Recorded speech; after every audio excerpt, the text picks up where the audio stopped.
Welcome to Randolph and Martin Sports Talk on Friday night on Sportanarium. Tonight it's mainly boxing. We've got the Dillian Whyte fight to talk over and a few undercards there. The upcoming Fury Joshua fight, which it's been announced, but we haven't got any dates or venues yet. The heavyweight clash on MMA last weekend. Aguero leaving Man City at the end of the season, and Wales winning the rugby, not the Grand Slam, but we ended up with winning the championship anyway. So if we start off with the boxing, did you see much of the boxing, the Whyte fight and the undercard, Matt? I caught the Dillian Whyte Povetkin fight. I didn't see much of the undercards. I was editing, mixing, etc. So I think I had it on in the background, but I tuned in for the Whyte fight, so I didn't really see much. Was Cambell Hatton on the undercard as well? Yeah, to be fair, I didn't see that one. I think that was on very early on. Yeah. It's hype, isn't it? He's Ricky Hatton's son. He won a fight on. I think it was on points. I don't think it was. It wasn't a knockout or anything. He won on points. But it's early days, it's going to be the same as Conor Benn, isn't it? Another one he's fighting again in a few weeks' time. Massive step up against, I think it's Jesse Vargas. So that'll be a good one. But, all these, I was going to bring this up a bit later, but it nicely moves on to it straight away. Just later on in that card, you had Fabio Wardley, the heavyweight prospect, the British guy. He fought Eric Molina, who's been in with Joshua. Yeah. He's been in with Wilder. He's fought he's lost against them, but he's had a decent account for himself, and he's a big step up for Wardley. And my thing is the what we were just saying about Ben, Hatton, Wardley, not Josh Taylor, Josh Kelly. All of them, they've hardly fought. They fought 5, 10, 12, 14 fights, and they're being billed as the next best thing. They're being pushed forward into fights where they're dodgy fights. Like Molina's a good fighter. He's fought against world class, and they're coming up short. Josh Kelly was meant to be Olympic. He's been in the Olympics. He's gone a long way, and he's going to be, a champion very soon. And he lost in a European standard fight. This Fabio Wardley fought Molina on the Whyte Povetkin undercard, and he was poor. He won. Molina had him in trouble. I think it was the 4th or 5th. Had him in trouble, and he fought on instinct and pretty much knocked him down as soon as he got in trouble. Yeah. But there was just no boxing skill there whatsoever. He's had no amateur, he's had no amateur pedigree. He's literally come straight into professional ranks. Never fought an amateur fight. I think he was. He did one of those white collar boxing events. Enjoyed it. Did another couple. And then moved on, and he's fought a couple. I think he fought what's his name, Richard. I can't think of his name now. Richard Larty. He's a bit of a character. Beat him in his last fight, and it was we'll move him up again. But it obviously it wasn't a step too far because he beat Molina. But if it had been somebody slightly more durable, then he would have been another British fighter who's fought 12 fights, who's going to go by the wayside. So my question is, these guys, do you think they're bringing them on too quickly? I think to a point, yeah. Why would you jump in a boxing? I understand he did a white collar boxing fight. It's fun, but it's like me playing Sunday League at the weekend and then rocking up to Melwood, knocking on the door of Liverpool. Like, do you need a pair of legs for the game on Saturday? Like, it's completely different. The amateur, and would you even call white collar boxing amateur? It's just you have about 6 to 8 weeks training. I think I've worked on the events, and honestly, it's just a big piss up for all the family and friends watching there. But like, it used to always seem, if they're trying to build a boxer's name, they wouldn't throw them into the big fights too soon. They'd pad the record. They'd put them up in smokers against bums they should be knocking out in 2-3 rounds.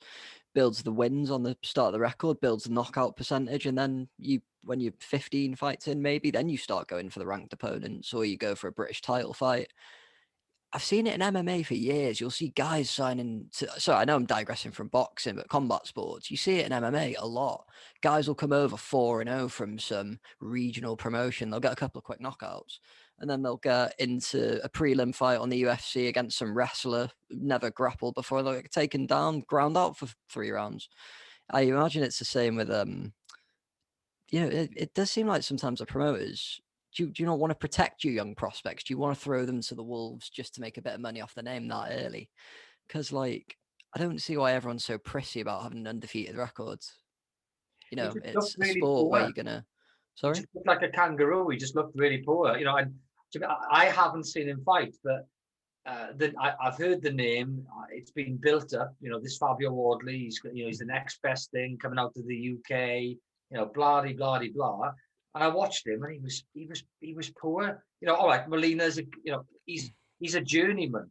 He's fought the top fighters. He's never beaten any of them.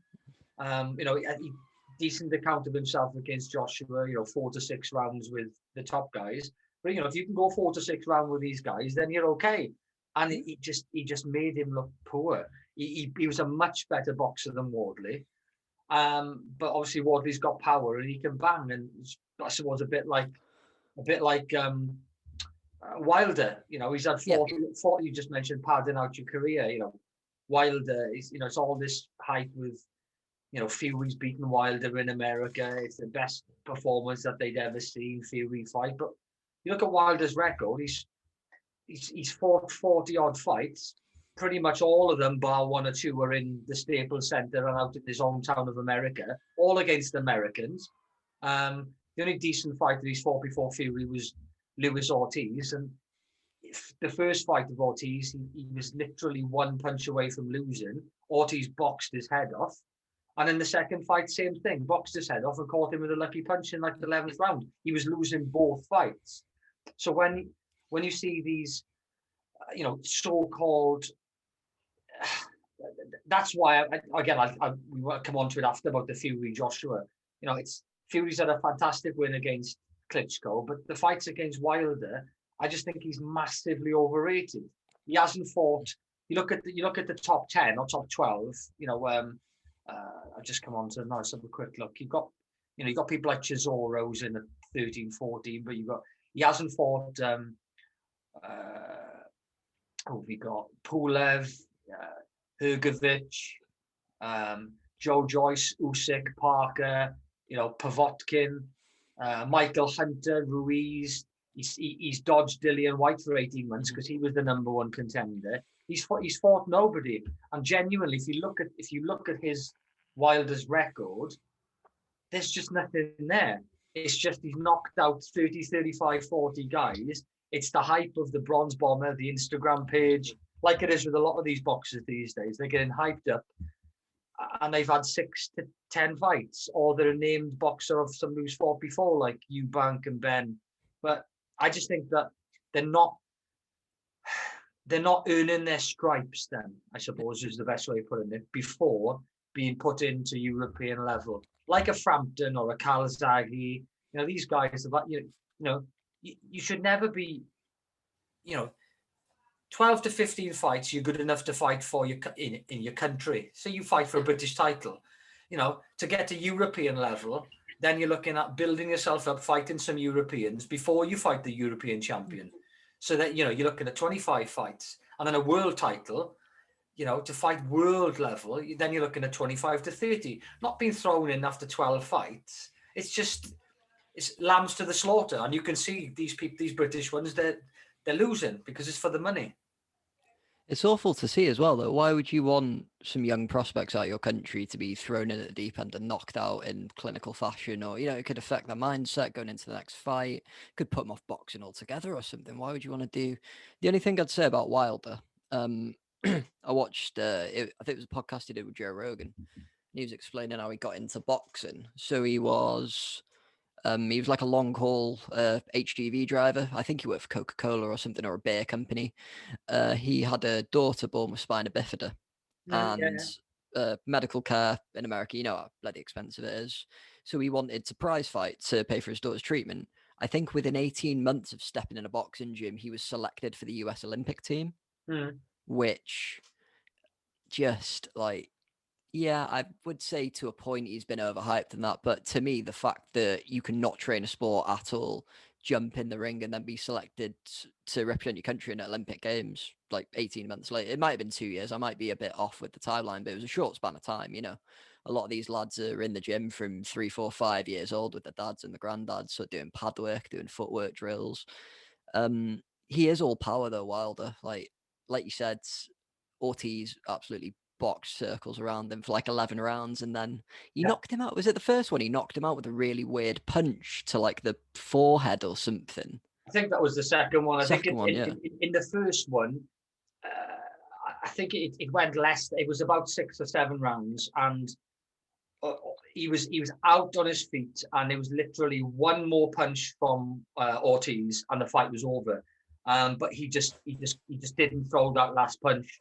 A bit like when Klitschko fought Fury, I thought Fury outboxed him, but for some reason Klitschko did. If you watch the fight back, I can't say exactly, but I can't remember Klitschko throwing a right hand at all until the 12th round. That's But when Klitschko fought Joshua, he was a totally different fighter. He was bouncing on the balls of his feet. He went all the way, and he was a totally different fighter. And so that's my only question mark on Fury is he fought Klitschko, and Klitschko just didn't seem in the races compared to when he was fighting Joshua. And I saw Wilder fighting in the Olympics. I think it was 2012 or 2000, London, and 2000 or 2008, one of them. But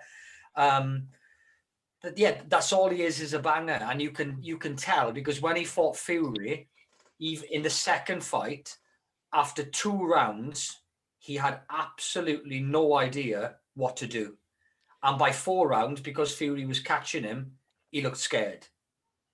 You could just see it in his eyes.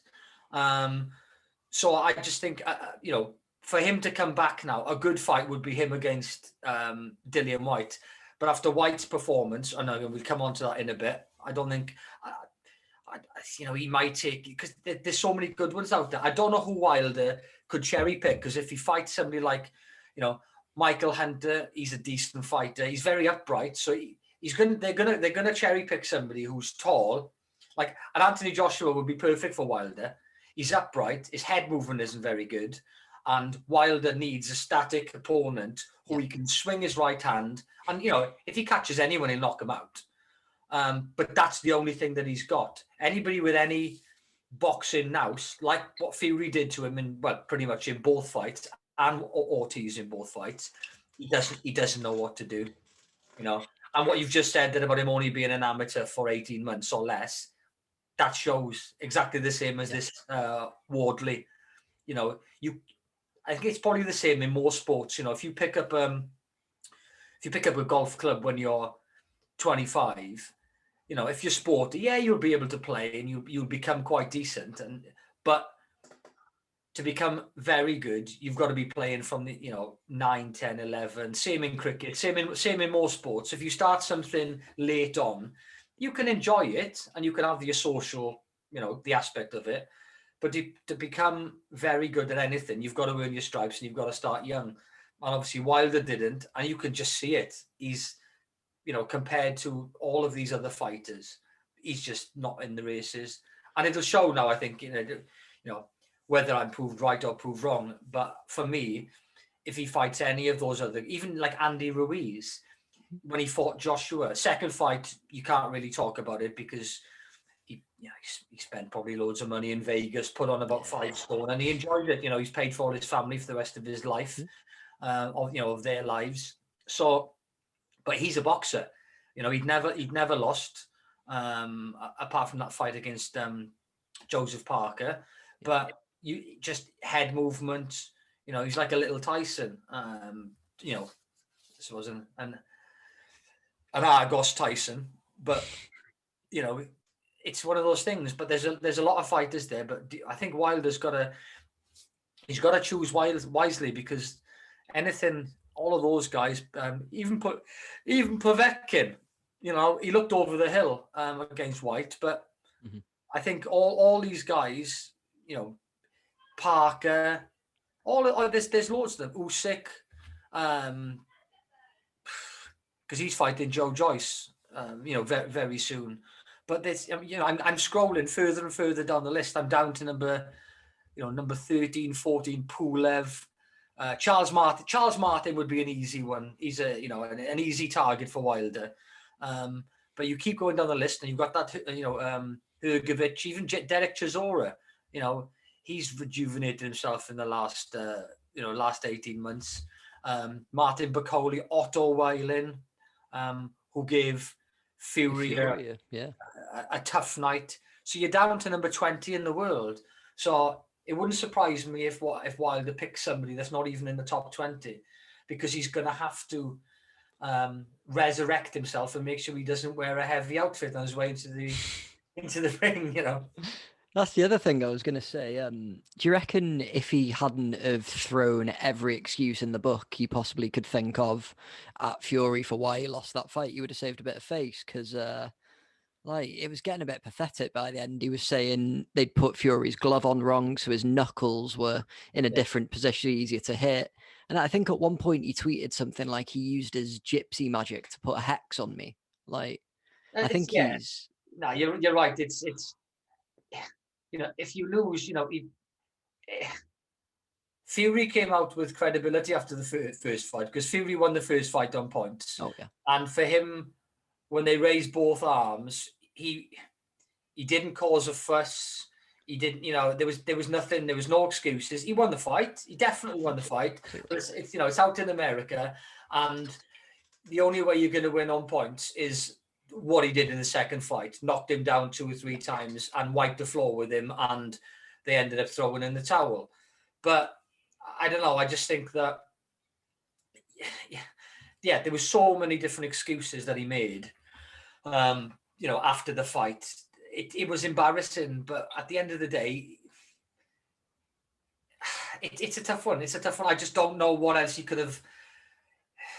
He's got this reputation, the bomb squad, the bronze bomber. If he didn't have that brash, loudmouth American persona that he's got, then he could have gone away quietly, built himself back up, had a couple of fights. But when you've got severe egg on your face, you've got to kind of do something about it. And to come, the what was it, the 23 pound weight thing that the vest he was wearing on the walk-in? Yeah, but at the end of the day, if you go back and look at his Instagram account for 2 months before, he's training with a weighted vest on. So you're like, well, you train with a weighted vest on for X amount of rounds, and you're going to knock people out and this, that, and the other, but you're tired walking in for 4 minutes with a 20 kilogram vest on. So, he's not really a heavyweight, because he's only 15.5 stone. He's got thin legs, so he's susceptible to be knocked out if you can catch him, because he's very he's got a weird style, because he literally relies on his right hand, so he's always sideward facing. He's a tough guy to hit, and he's very his right leg is always bent, so he's always backwards, ready for the big haymaker. So he's tough to hit. So Fury did superb against him. You can't take anything away from Fury. He was, on that night, he was fantastic. He was so much better than when he fought Otto Wylin. And I think it's probably the best he's ever fought. I watched the 3 or 4 part documentary on him. From way back when he fought him first, and it was interesting. And he's a likable character. He's good for boxing. But yeah, this Wilder character, he needs to I suppose put up or shut up is the at the end of the day. Yeah, you've got 2 options really, haven't you? You can, like you said, you can keep quiet, lick your wounds, build yourself up again gradually, or you start with all the bravado that Wilder's done. And unfortunately, it hasn't worked because you start saying all of that, you're expecting your fans to get behind you, dogpile on everyone on social media, like, oh, it was a farce. Fury did X, Y, and Z. We need to run it back now, blah, blah, blah. It's almost like he's just made a parody of himself at this point. There were people already questioning his boxing skill going into the second one, how he somehow won on the cards. I mean, my girlfriend doesn't watch boxing. I think that was the first boxing match she'd ever watched. And even she was like, wait, didn't the English guy win? What are they talking about? Even she spotted that. Like, it's just, I don't really know what's next for Wilder. I think what you said, he might fight someone, maybe a Charles Martin type character, maybe someone who's had world title pedigree before. But let's be honest, how was Charles Martin a heavyweight world champion? Be like if I was bloody lightweight world champion. It's never going to happen. If he can rebuild. Well, the other thing as well, in the second fight, Fury adjusted his style to beat Wilder. I don't remember Wilder ever talking about trying to adjust his style to beat Fury. So do you think there was a bit of naivety in there thinking, oh, I've knocked him down a few times. Next time I'll come out nice and fresh, bap, and he's out. Do you reckon that's maybe what caught him out to a part? Or do you think I'm being a bit generous there? No, I just think that I don't think he took him lightly. I don't think he took, he would have trained hard and he wouldn't have taken him lightly. But when you've got limited skills and you've basically relied on knocking pretty much bums out for most of your career, apart from Ortiz, you can't have a plan B. If you haven't got the skill in the first place, which he clearly hasn't, as I say, go back and I'll just look at his resume and, he's fought Ortiz. That's it. So when you've only fought, Ortiz, he's a beast of a bloke. He's a big guy. And okay, fair play to Wilder. He knocked him out, twice, but he was losing both fights. And, law of averages, like he did with Fury, he knocked Fury down in the 12th round. He knocked him down in the 7th or 8th round with a headshot as he was coming across.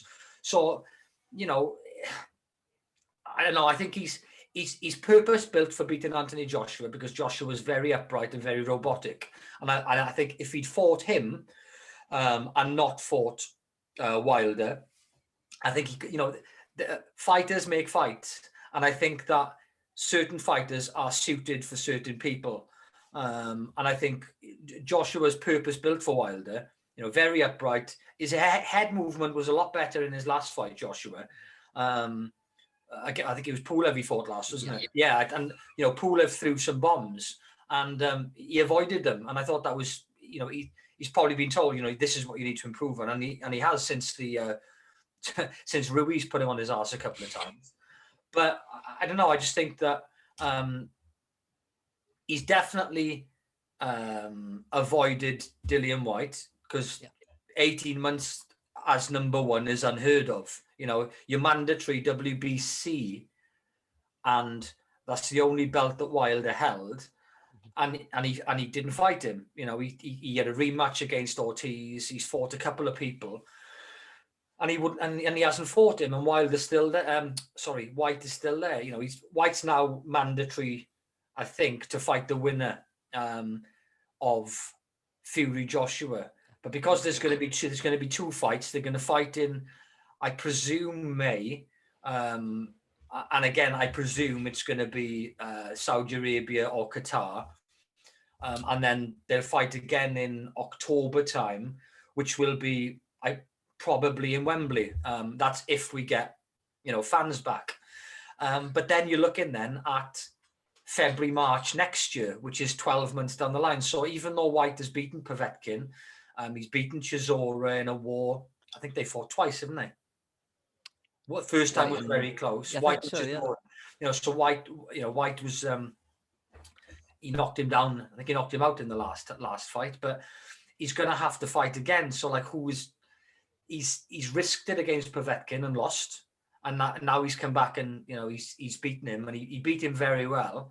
But he's going to have at least another one fight between now and next February. Maybe it's March now, so have April, May off, get back in the training camp for June, July, fight in August. But then you're still looking at an 8 month. You want to be having a fight 16 weeks before your world title fight, 4 months before. So he's going to have to plan it to fight whoever is, to fight the winner. But who's he going to fight? Is he going to risk another top 10 fighter? Because there's guys out there who are like that Hrgovic, who I think is about 13th, 14th. He's a machine. He's where are we? Again, he's only fought 12 fights, but he's a beast. He's a beast of a bloke. And Michael Hunter's in the mix. There's a lot of good fighters who are just below Joshua and Fury. So I think it'll be interesting. So the Whyte fight. What did you make of that? Well, I thought Dillian did exactly what he needed to do coming out. He came out looking really sharp and aggressive. I think he's been bestowed as a bit of a brawler by the media. I think his movement's slightly underrated in that respect. I think he showed it better in this fight because I think that's how Povetkin caught him in the first one, wasn't he? He was just loading up and leaving his head in there and he just got clipped. I thought he did exactly what he needed to do. He's proven that he's still at that caliber. He can knock people out. Quick win, take the paycheck. What more do you want? I don't like it when they have mandatory challenges being pushed aside for so long. Like you just said, it happens all the time in various combat sports when the champion's out injured or they want to pick and choose fights, or in McGregor's case, he wants to go and prat around in the boxing ring. Strip him. If they don't want to fight, strip the bloody title. Why? I always thought if you were a champion in a combat sport, you have the belt, you face all comers. Is that not sort of an unwritten rule? Or have I made that up in my head? I think it's obviously sometimes it's down to money, yeah. Or if you're like Joshua's got 2 or 3 belts, I thought he took a risk fighting Pulev because he was number 1, I think IBF. Yeah. So he fought him, and it's the best I've seen Joshua fight for a while. His head movement was good, which is what he's lacked in the past. But he's beaten Povetkin as well in the past. But yeah, the Whyte fight, I think that he was up in the first fight, but he got caught with a punch that is probably Povetkin's trademark. His left hook and his left uppercut are his trademark shots. He feints a right, ducks under, and hits the left, and he's done it on many occasions. And to be fair, he tried it quite a few times on Saturday night. But luckily, Whyte, you're 100% right with Whyte's boxing skills. His jab is underrated, that's for sure. Because his jab, and he's not, he's a big guy. He's got massive shoulders, and I don't know what the tail of the tape is, but I presume he's a lot taller than Povetkin. I presume he's 6'3", 6'4", maybe. I don't know, but it looks like he's got a very long reach. And he was spiking it out there against Povetkin, and it was a decent jab, and he caught him. I think my only gripe with Whyte was, you mentioned he gets into a brawl. He's got a game plan, but it went out the window a couple of times with Povetkin, and I was like, oh God, pull it back now, or you're going to get clipped again. Because I think he caught Povetkin maybe in the 3rd round, maybe, or it was early on, and he caught him, and he went hell for leather, and you could see that Povetkin, he wasn't flustered. And I thought, hold on a second, he could easily catch you now with that left hook again, because he's not as hurt as what you think he is. Yeah. And I came to the end of the round, and his trainer told him, you've got to calm down, just sit back, keep your jab going, and it'll come. And I hope when he does fight whoever, if he catches Wilder, he puts Wilder to sleep, in my opinion. But any of the other ones, whoever he wants, I don't think he'll fight Wilder ready for the super fight. I think whoever he fights, whether it's Hunter or somebody in the top 9, 10, the key for Whyte is patience, and I don't know whether he's got it. I don't know whether that's his key for me. Yeah, I think especially when you've got that sort of power in your hands, I can imagine you'd almost think like, well, why should I wait to unload on? I'm just going to go in there and knock him out. But Yeah, against the higher caliber fighters, you need to be patient and wait for your openings. Like you said, he's got a really good jab. It's the great equalizer in boxing. You can use that to set anything up. You can use that to keep your range and point fight if you want to. You can use it to set your combinations up. I think I think he'd offer a lot of trouble to most heavyweights in the top 10, top 15. Probably I don't think don't think Deontay Wilder's gonna want to face someone like that. He might want sort of like is Pulev 38 years old now, something like that. So getting up there, getting on his way out. I honestly don't really know what's next for Dillian Whyte. I wouldn't be upset if he took, like you said, a guy ranked under the top, like outside the top 20, or maybe even an unranked fighter, just as like a little tune-up. Because I think if he is going to be waiting around, it's probably going to be a year plus before those two Fury Joshua fights are over.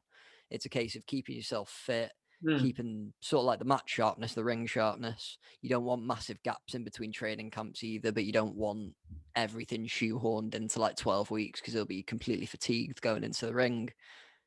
Yeah, that has completely stumped me with what's next for Dillian Whyte. Actually, maybe if he gets on the old social, he could set the Chisora third fight up, have a bit of a trilogy.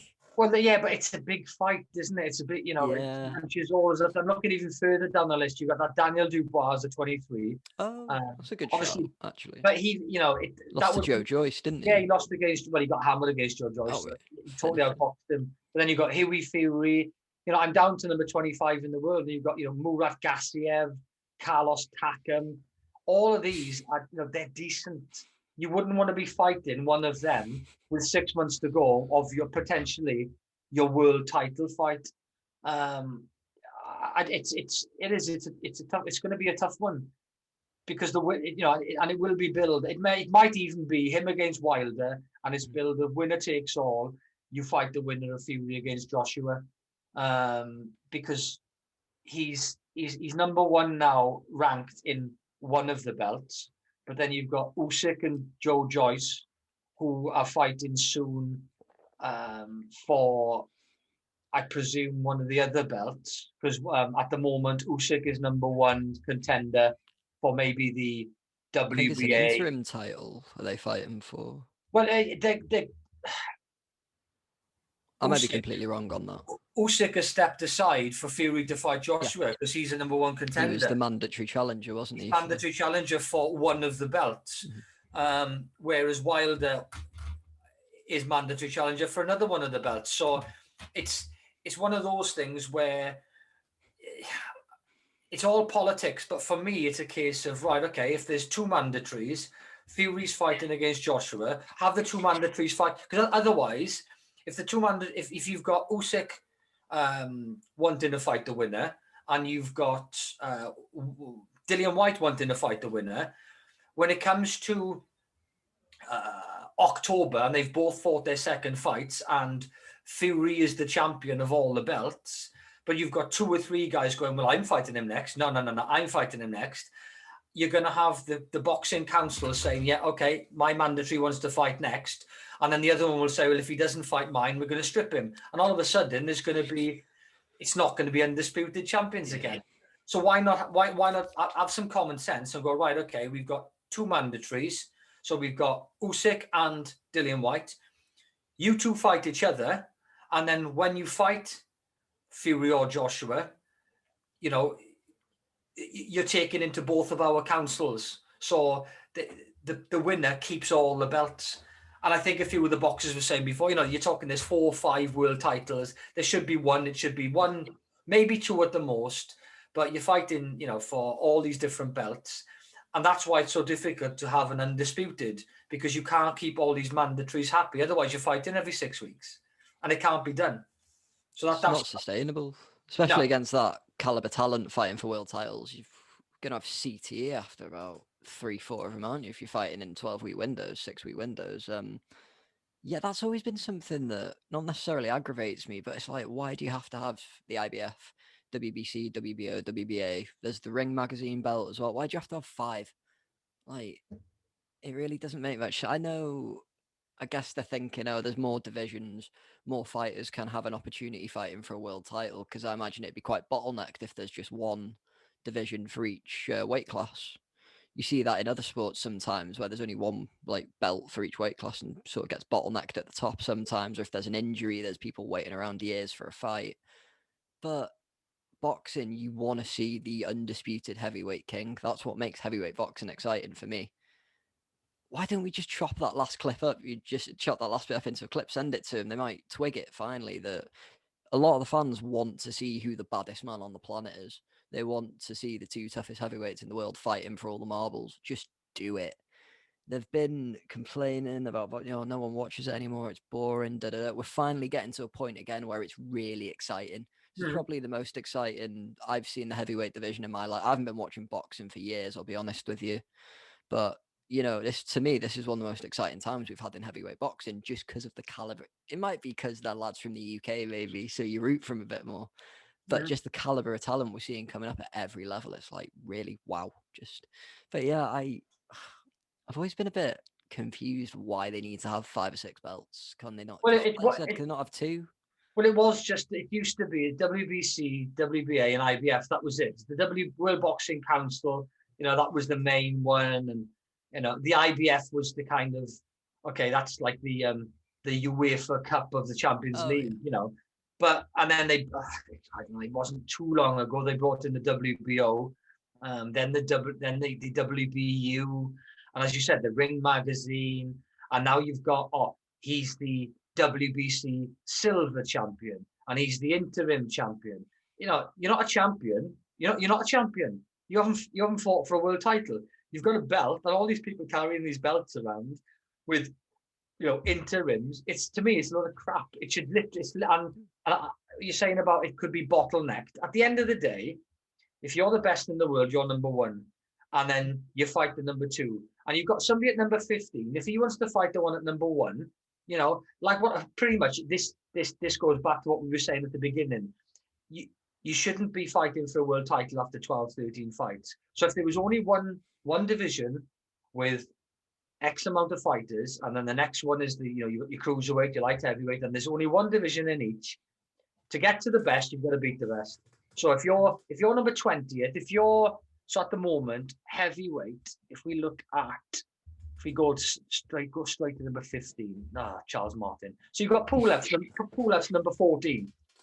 He's dropped down because he lost against Joshua. He lost against Klitschko for a world title. So he's fought 28 times, and he's only lost against a prime Klitschko and a prime Joshua. So he's got much better CV than Deontay Wilder. He's got an unbelievable chin, which you saw when he was fighting against Anthony Joshua, and he's number 14 in the world. So for him now, he's I don't know what he was. I think he would have been number 1 in one of the divisions. So if he was down to number 10, he's dropped down 4 places. So for him to now fight for a world title, he's got to get back. You've got to get to number 2. So for you to get to number 2, you're gonna, so he's got. He needs to fight number 13, Tony Yoka, this year. Then he fights Robert Helenius, who's number 12. If he beats them 2 this year, then he moves up and he's into the top 10. So if you're a 20-year-old and you've had 10 fights and you're up to number 30, you're only 20. So if you have an average of 2 fights a year, 2 to 3 fights a year, in 3 years' time, you'll be in the top 10. So you'll be 23 years old. Like Dubois fought Joe Joyce, got spanked because Joe Joyce had Olympic pedigree and he boxed his head off, whereas Dubois was a puncher. And he's back down to the wherever he is, 26, 27. But if he had gone through the ranks individually, working his way up, and you're only fighting somebody that's 1 above you or 2 above you. So they're going to be roughly in the same boat as you. They're either going to be on their way up or they're going to be on their way down. You're not fighting somebody, so you're not all of a sudden jumping up to fighting the number 3 in the world, who is, Dillian Whyte's 28 fights, Deontay Wilder 42 fights, even Andy Ruiz 33 fights. These guys have had 3 times the amount of experience, 3 to 5 times the amount of rounds under their belt, And I don't care how good you are, if you've only fought 10 fights and you come up against one of these guys, you may be better than them. But if they've got that boxing brain that's sharper than you, they can box their way out of trouble and beat you. And that's what I think. I reckon that, you work your way up. So somebody like those guys in the top 20, they're going to be 23, 24 years old. So that means then as a heavyweight, when you're in your 30s and you're meant to be in your prime, these guys will have had their 30 fights under their belt and they're ready. They're not being thrown in, they're ready. And that's the mistake that Dubois made. And I think this Wardley, and that's just the heavyweight division, but it's happening in all the divisions. But it's very diluted, all these different belts. Like what you said just now, it could be bottlenecked in one way, but on the other side, on the downside, if there was only one world champion, then that Josh Kelly wouldn't have been flung in after 10, 12 fights to fight David Avanesian. Yeah, David Avanesian. And he'd still have his unbeaten record. He would have fought somebody not as good, worked his way up, give him another 2 or 3 fights. He might have beaten him. He wouldn't have gone gung-ho in the first 6 rounds, he fought pretty well. He outboxed him, he had better speed, but the guy was relentless. And he didn't have a game plan to think, hold on a second, I'm punching this guy and he's just coming at me, change. And that would have happened if he'd had 25 fights. So I don't know. Obviously that's just my opinion, but they need to take it back old school where if you're world champion, you're world champion. There's another guy across the pond. How can he be world champion? And another guy in Australia. How can he be world champion? The world champion is one person. Yeah. It's a superlative. World champion. You are the champion of the world. Well, that's what makes me laugh about America. You've got world I don't even know who they are, but whoever's world champion of baseball, the New York Mets or the Chicago Cubs, if that's a baseball team, and in basketball and in what's the other American football. American football, yeah. They're world champions. They're the only ones to play. That's the thing. It's hilarious. You might have one team from Canada, like the Toronto Raptors in basketball, but you're world champions in a sport only you play. Okay, guys, whatever. Yeah. I mean, you have Canadian football, but it's 12-a-side, so it's completely different. Do you think having that many belts in a way sort of devalues being a champion to a lot of these fighters? 100%. Unless you've got all the belts, then you're not a world champion. You fight. There's 4 or 5. In a lot of them, it's not so much in the heavyweight because you've got they've kind of brought it closer together. But in like the welterweight, or you got Terence Crawford, who's if you're 35-0 or 36-0 like he is, and you've got Errol Spence who is close to 30-0, they're both undefeated. They're both 30 plus fights. They're both world champions in the same division.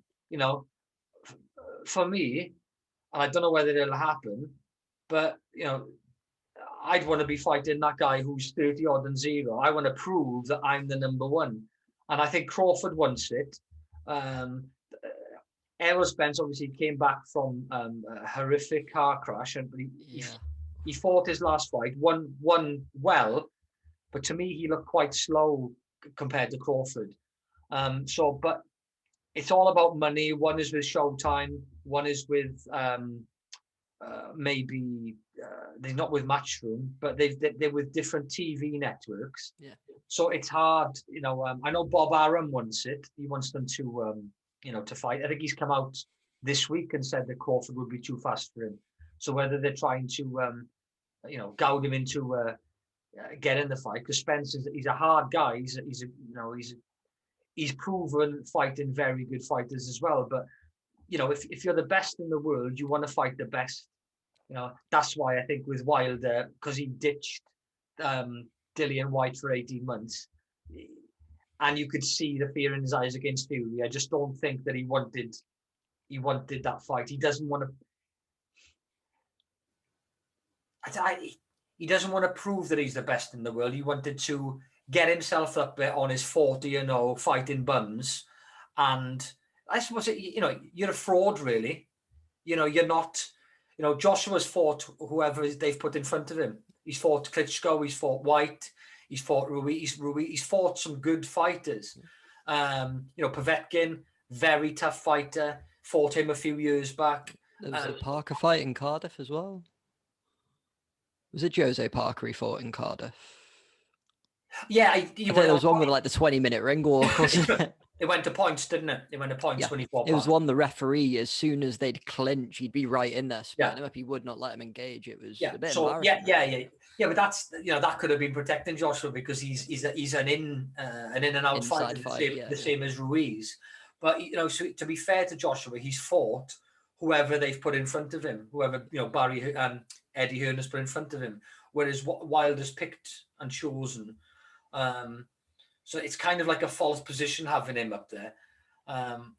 He's good for boxing. He's a nice enough character, but it's your management who pick and choose. But yeah, it's interesting. It's a good division to. It's one of the best heavyweight divisions that I've seen since probably Tyson and Burbeck. The end of Larry Holmes. That kind of era. Michael Spinks. So it's a good. A cramp in my leg. It's good to have, but it's interesting to see who they'll be fighting next. I'm hoping. So if we move on to the Fury fight, then Fury Joshua. You go first. What do you think of it? I am so excited for this one, mate. Honestly, I'm a huge Tyson Fury fan. I absolutely love that guy. I did a terrible Halloween costume one. I should have dug the picture out for this, actually. I got a bald cap, a cheap pair of boxing gloves. My t-shirt, I ordered one of the Gypsy King t-shirts, but it didn't arrive in time. So I had to get a white t-shirt and a Sharpie and write it on it. And then, it was Halloween, so it was Leeds in the middle of October. So I was walking around in shorts, high tops, boxing gloves, tank. I was freezing my knackers off, but I love Tyson Fury so much. I think I first saw him box on Channel 5, actually, when they were doing I think it was like every Friday, Saturday, they'd put a card on. Who was he fighting? It was Vinny Madalone, an American guy. I think he finished, it was one of the Intercontinental Heavyweight belts. I think it was a 5th round finish. And I think he might have been going by like Prince Tyson. Or was it, he had a different nickname, but I think it was Prince Tyson or something. Or he had it on his shorts, maybe. It was something. It wasn't the Gypsy King. But I do remember, he had a few fights on Channel 5. But yeah, that was what drew me to him. It was just the way he sort of took to the mic afterwards. I can't remember who he called out, but he got a fairly decent fight after that, and it sort of propelled him up a bit. But the thing that I love watching unorthodox fighters fight. It's beautiful to watch a perfectly trained boxer sort of sidestep, head movement, in and out, knock someone up. But I just love seeing weird, unorthodox people. He's 6'9". He's got the reach of a giraffe. In that last fight against Wilder, he showed if he sits down on his punches, he can pack some serious power. But he's just such a clever fighter in the ring. That's the like you were saying before, the lack of it. The less experienced fighters, they don't have that fight IQ, that sort of game craft. I think in football, the more experienced players, they'll make professional fouls and the referee won't see it. The little tricks and tips that you can get away with when you've got the experience. I'm just so excited for these. Well, 2 fights they've agreed, isn't it? It's was it the middle of December they were negotiating since, so it's probably longer. Let's be honest, they'll only tell us it was for so long. You said before it's probably going to be Saudi Arabia. That's I think what I've read, that's tipped to be the most likely. But I've heard they're a bit unsure because of the time of year it'll be. Because if they want to, with coronavirus and everything, they'll probably want to do it in an outdoor arena. But unless it's one of those purpose-built outdoors arena, you're going to have 2 heavyweights fighting in 40-degree heat. You're going to be getting them both off with a crane after the bloody, they're just going to be dehydrated. I don't know if they'll manage that. So they might have to build an arena. Didn't they build an arena for the Joshua thingy, Ruiz rematch, or was that an outdoor thing?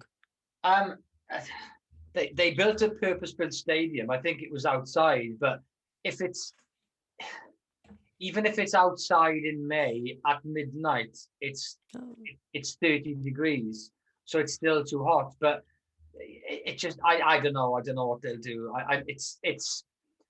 Um it'll be too hot in May, but it's all down to money at the end of the day, and you can't have it in the UK because there'll be no fans in May, in whenever it is, May, June time. So they're not going to get the revenue from that. But on the flip side, they may get 10, 20,000 in there, socially distant. But I presume they'll get a lot more pay-per-view if it's in the UK on UK time. Whereas if it's in Saudi Arabia, well, Dubai is 4.5 hours ahead. So it's probably so say 5 hours ahead. They're going to have to, that's like fighting at 4 a.m. to get it on at 11 o'clock here. Yeah. They're going to have to fight it in UK time. It's not going to be one of these where, like it is in America, where you've got to get up at 4 o'clock in the morning, because they're going to lose massive revenue on British pay-per-view. You want it on at 10:30, 11 o'clock on a Saturday night in the UK, which means they'll have to be fighting at 4 o'clock in the morning, Saudi Arabia time. So 4 o'clock in the morning, it'll still be mid-20 to high 20s in May. Because when I was in Dubai, I came back, and it was midnight on the plane on the way back, and it was 31 degrees at midnight. So I know, and that was in May. A good few years back. So you can't fight in that. The only other scenario is if they build an air-conditioned one like they're going to do for the World Cup in 2022. So maybe it might be in Qatar if one of those stadiums is ready, because obviously the World Cup's 2022. So that's, and if they're going to be fighting in May 2021, there must be one of the stadiums can't be far off being ready. So they could, in theory, fight out there for massive money. But for me, it's the time difference. The pay-per-view is where the money comes from, and they're going to want to eke every pound out of the pay-per-view, because everybody in the British public is going to want to watch it. So on the fight, then, what's your scenario on the fight? That's the question I've been wondering since they announced this one, to be honest. I want to say I love Tyson Fury. I've never been the biggest fan of Anthony Joshua. He's a really good fighter, don't get me wrong, far better than me. But I don't really see him as a boxer. I see him more as a produced puncher that we've got a big lad who's come into the gym. Let's teach him how to throw a jab, keep his head on the center line and get clear. Yeah, he's a good fighter. He's beaten what's in front of him, like we said before, but I don't think he has the technicality in his skill to be able to outbox Tyson Fury. He could catch him sort of coming in maybe, or he sort of, like you said in the Pulev fight, he has improved his movement, but it's against a bit of an older fighter. I don't know if Tyson Fury is going to be the... Do you know, Pulev's not that tall himself, is he? He's quite short for a heavyweight. He's like 6'4", 6'3". He is, but he looks short, but he's about 6'3", and he's a clump of a bloke. So yeah, he's I don't know. If you were asking me for a prediction, I'd probably say Fury on the scorecards. Most likely a unanimous decision. Maybe a split if they want to make it a bit more tasty for the rematch. But the way he adjusted in the second Wilder fight, he showed he can sit down on his punches and knock someone out if he needs to. I think he troubles Anthony Joshua on every level. That's take the Wilder fight out of the equation and who else he's fought. Just take Wilder out of the equation, because if Wilder is as overhyped as what I think he is, he's beaten really the guy. Much, does it? He's beaten the guy that was okay.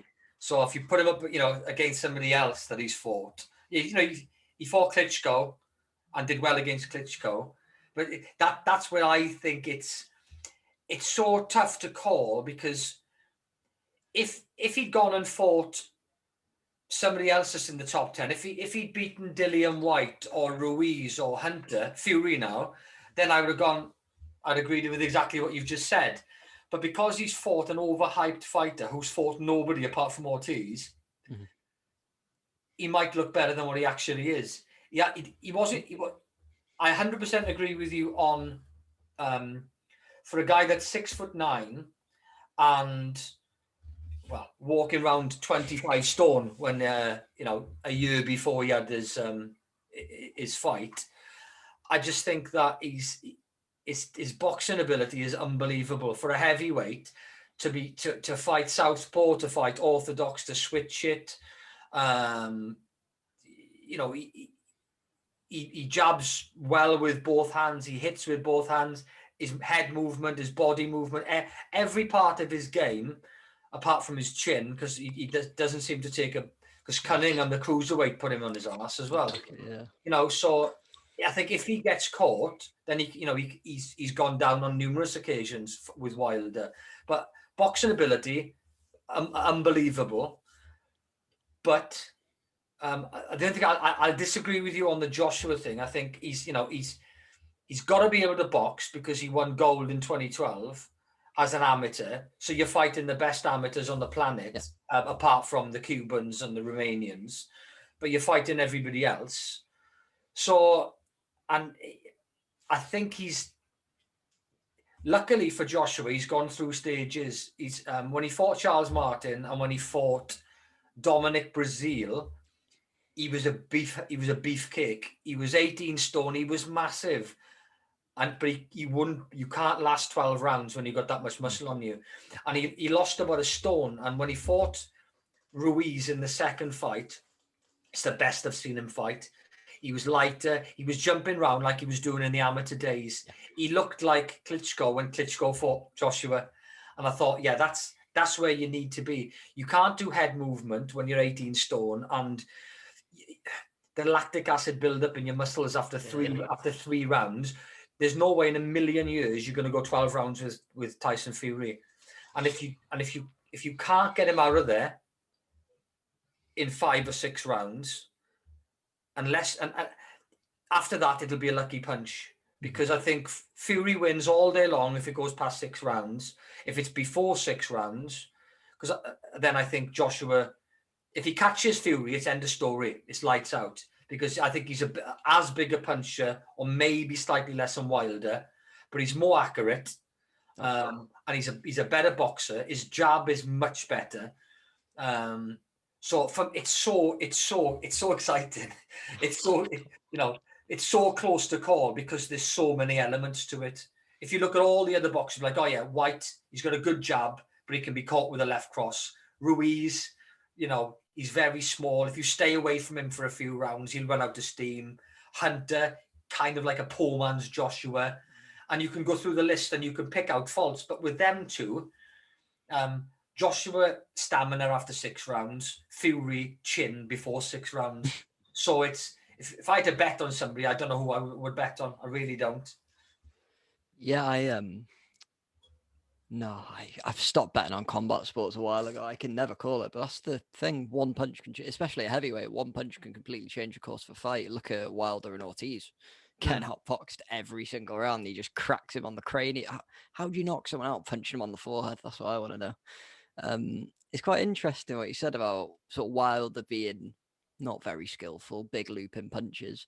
It's like a spectrum. You've got sort of Joshua as an intermediary, like the skills are getting there, I think. Not if they're not already there. That's probably a bit harsh what I just said, but and then Fury just training boxing for years. That shows in his movement, his power, his footwork, but that's what I think is making it so exciting. We don't really have a clue what's going to happen going into it, and there's so many variables, like you said, that could sort of tip the balance either way to the fighters.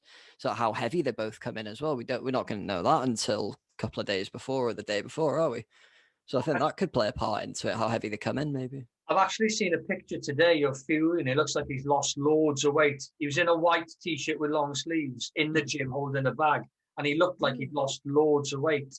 But I think that's a key factor in the late rounds. When you've got somebody that can walk around at 23 stone, 6'9", he's naturally massive.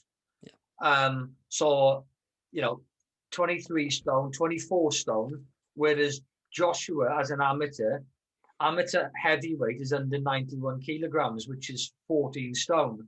So for somebody that's 14 stone, that's built himself up in muscle to 17 stone, so 21 kilograms of muscle put on over a 9-year period, that's muscle. Whereas Fury's dropping weight, so he's having to gain weight to get there of muscle, which will hinder you in the later rounds for fitness. Whereas Fury's naturally 10 stone heavier than him, taller than him, bigger reach, better boxing skills, who then loses 7 stone. So you're training. Before he fought Wilder, he went to the trainer and said, "Look, just train me. I want to lose some weight." He wasn't even going to come back and box, and he lost weight, and then it was like, hold on a second, this might be time to come back. So to lose all that weight, it's the same as you walk around for half an hour with ankle weights on, and then you take them off. You're like, you could run the 100 meters in 10 seconds. You're so light. So for him to lose all that weight, he could go 12 rounds easily.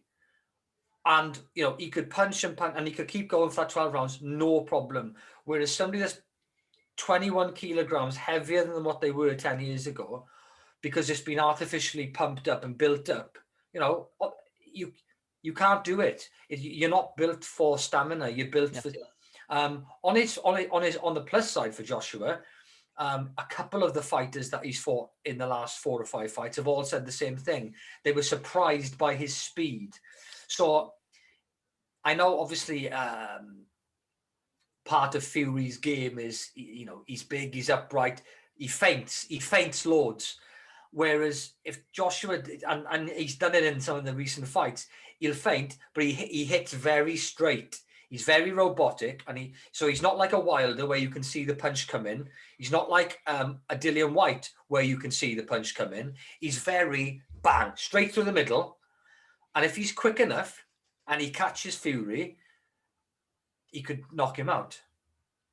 Yeah, especially if sort of fainting in and out, you can catch him coming in. It's like when you see a kickboxer, they're sort of moving the head into the kick and you see the eyes roll into the back of their head. That's, it's all she wrote, isn't it? I hadn't thought about Joshua's speed, to be honest with you. I don't really think of heavyweight fighters having much speed, which is probably quite naive on my part, to be honest. Do you think with his power and sort of improved head movement and speed, Joshua can get inside Fury and negate that movement, sort of pin him up against the ropes maybe and sort of try and tee off? Or is that... I don't think it'll be if he tees off on the ropes, he won't be inside. It'll still be from the distance. Yeah. He might catch him. He might catch him, but it'll be a trade off from length because they're both really tall.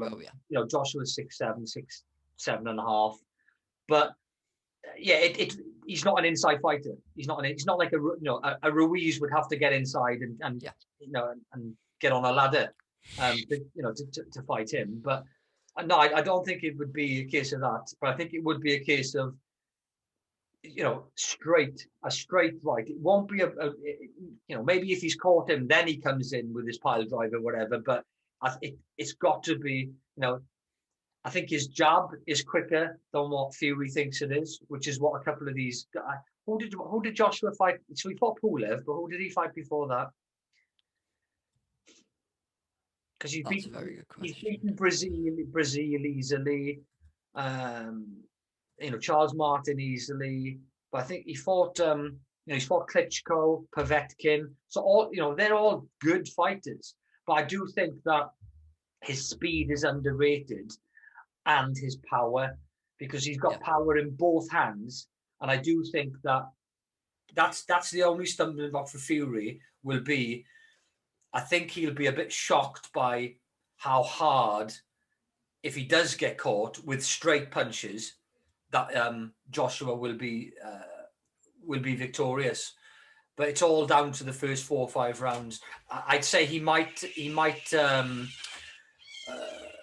Hello. Hi. I think he might train and lose a little bit of weight, Joshua, and come in maybe 17 stone rather than 17 and a half, 17 and 3/4. Fury will definitely come in 18 stone because I think that he's going to try and bully Joshua like he did with Wilder, and he uses his weight. And the main thing would be to use his weight up against the ropes to get Joshua to lose a bit of speed, bit of stamina, and tire him out. Because that's generally what heavy boxers do. And it's ideal for Fury against anyone. He's taller, so you lean, which is what he did to Wilder. He leant on Wilder. You play to your strengths, and his strengths are his size, his height, and obviously his boxing ability, speed. So he may get in and out, stay away from him, get into clenches, lean on him, and try and negate Joshua in the first 5 rounds like that. But when he can see Joshua then start tiring and his punches start slowing down, I think that's when he'll become a boxer. If it gets that far. Yeah, that's the question, isn't it? It's whether Joshua can get him out early, catch him cold or something. It was the Ruiz fight before the last Usyk one. I think there was about a year gap in between them, which pandemic related probably had a lot to do with it. But yeah, it's been a lot of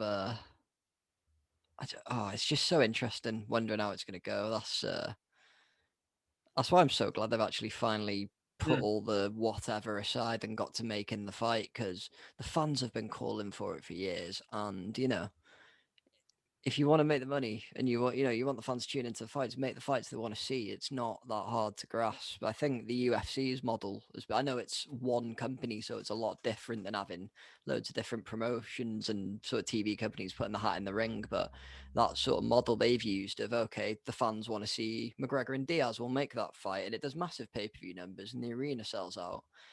We've finally, in boxing, I think Wilder Fury was one of those ones people wanted to see. Went down a storm, got 2 cracking fights out of it. Joshua Klitschko, I think a lot of people wanted to see that because they wanted to see if Anthony Joshua was ready to take on that sort of proper elite caliber of heavyweights, and he did fantastic. Got knocked down, got back up, finished him. Did he finish him? Was it a point? I'll be honest, that one, I was working at Live at Leeds during the day, and I was going to meet my mates after my shift because I was working as a stagehand. I was going to meet my mates after my shift and go watch the boxing. Got to the library pub, queue out the door around the corner. So I ring someone like, "Sam, do you reckon you could get me in the back?" "Oh no, pub's full." But so we had to watch it through a window on the big screen, and then some idiot decided to sit with their back to the window. So one of the lads got it up on Sky Go on his phone. So there's about 20 of us sort of huddled around in the smoking area watching it on I could have gone and watched Nothing But Thieves or Rag and Bone Man for free, but I went to watch that instead and watched it in the cold. On a phone. Yeah, on someone else's phone. Well, he stopped him in the end, didn't he? He went because Joshua knocked him down a couple of times. I think it was in the 11th round. But yeah, he caught Joshua with a straight right and put him on his arse. He recovered well. I think he took a round out to recover and just stayed away from Klitschko. But I don't know. For me, it's you've got Amir Khan against Kell Brook should have happened 7-8 years ago. Waste of time if they fight now. Pacquiao Mayweather should have happened 7-8 years before it happened. Mayweather waited until Pacquiao had a really bad loss against Marquez. When he caught him coming forward and he was knocked out, falling forward, and he was flat on his face. That was a bad loss. So there's lots of fights that should happen in their prime, but because it's mainly down to the TV rights, you can't have a Showtime fighter fighting against and whatever the other network is, I forget, but there's 2 or 3 of them, and it never happens. But this Crawford, it's a lot better in the UK because you've got Matchroom who's signing up a lot of good fighters. Like Whyte is Matchroom as well, isn't he? So you've got Whyte and Joshua. So you're gonna get good matchups, but world class against world class. Like it'd be a travesty if Spence and Crawford don't fight. There's 3 or 4 others in the mix. One of them is going to fight Sean Porter. Porter's lost 2 or 3 times. Then Kell Brook beat Porter 7-8 years ago. Yes, he's a world champion, but you want the 2 that are unbeaten, 30, 35 fights. They've beaten everybody. They need to fight each other. Yeah. You know, I think Crawford's moved up from one division to, I think it's welterweight now. So he was light welterweight, and he was, you know, when he first came into prominence, he beat Ricky Burns, the Scottish guy, who was world champion at the time. He took him apart. I was like, oh, who's this guy? And he's carried on winning. He's beaten everybody. He's beat Mickey Garcia. You know, he's beaten top fighters. So that's the only annoying thing for me, apart from some really dodgy judging that you always get from one judge, is the fact that it's very rarely these massive fights are made. So it's good that the heavyweights are, you know, stepping up to the plate. Yeah, it's going to be it's one of them where you can't call it. You know, I'm not a betting man, but this one fight that I wouldn't put a fiver on.